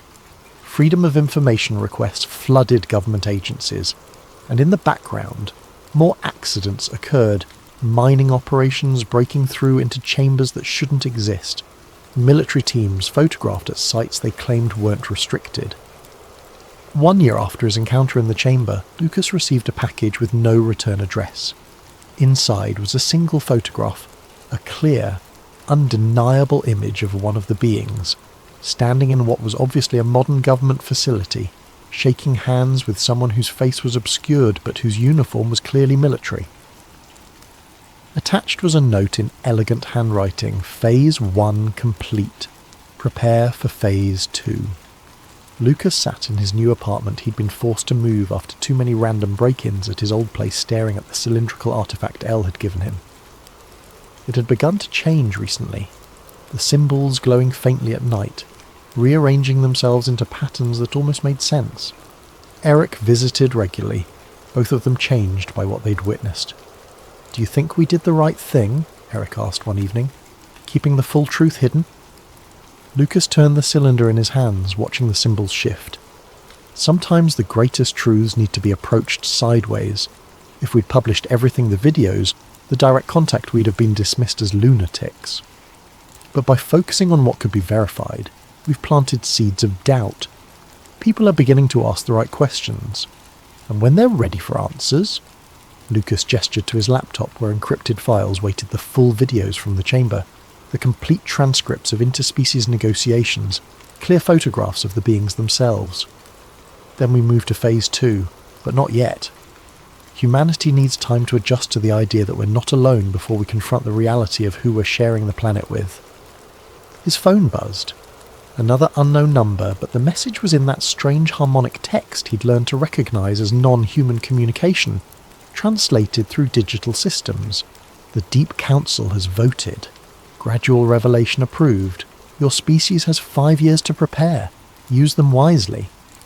Lucas looked out his window at Stockholm's skyline, imagining the vast chambers and ancient cities that lay beneath. Somewhere down there, another civilization waited, watched, and hoped that humanity would prove worthy of the truth. The story old Kinberg had died trying to tell would finally be told not as a shocking revelation, but as a gradual awakening. The world would learn that myths sometimes have foundations in reality, that governments sometimes hide truths too large for immediate comprehension, and that humanity's position as Earth's sole intelligent species was nothing more than a comfortable illusion. In his desk drawer beside the cylinder lay one last piece of evidence, a photograph Lucas had taken in the chamber, but never shared. It showed a section of wall covered in symbols, but among them was something remarkable. Cave paintings, clearly prehistoric, showing human figures standing beside tall, thin beings with large eyes. Even tens of thousands of years ago, someone had tried to record the truth of humanity's neighbours. Perhaps this time, Lucas thought, the world would be ready to listen. Epilogue. 5 years later, the headlines were subtle but significant. Major archaeological discovery suggests pre-human intelligence. The article, carefully crafted by a consortium of scientists and journalists, described the recent discovery of artificial chambers beneath northern Europe, their builders unknown but clearly intelligent. Lucas, now writing under a pseudonym, contributed to the coverage. He noticed how carefully the narrative was being managed, each revelation slightly more extraordinary than the last, but never so shocking as to cause panic. The beings were keeping their promise, revealing themselves gradually, letting humanity adjust to each new impossibility before introducing the next. In Kiruna, the mine had ceased operations in certain sectors, officially due to geological instability.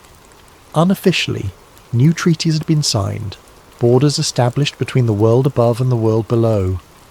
And late at night, when Stockholm slept, Lucas would sometimes see them figures too tall, moving too fluidly, visible only to those who knew what to look for.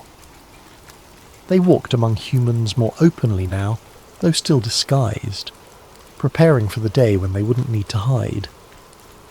The cylinder L had given him now displayed readable text, a history of Earth that predated humanity by eons, a story of survival and adaptation, of civilizations rising and falling long before the first human drew breath. One passage haunted him. "We do not fear your weapons or your anger. We fear your inability to accept that you're not special, not chosen, not alone. We fear that in learning of us you will lose yourselves." But as Lucas watched humanity slowly, cautiously, begin to accept the impossible, he felt hope. Perhaps his species was more adaptable than the beings below believed. Perhaps this revelation wouldn't break humanity but transform it. The truth was emerging from the depths of Kiruna, not as an eruption, but as a slow dawn, and humanity, step by careful step, was learning to see by its light. In the end, old Kinberg had been both right and wrong. The truth did need to be told, but it needed to be told carefully, patiently, with respect for both the tellers and the listeners. As Lucas closed his laptop and prepared for bed, his phone displayed one final message. Thank you for teaching us that truth, like evolution, happens gradually. Outside, Stockholm slumbered on, unaware that beneath its streets another city stirred. The two worlds, separate for so long, were slowly, inevitably converging. The age of hiding was ending. The age of coexistence was about to begin.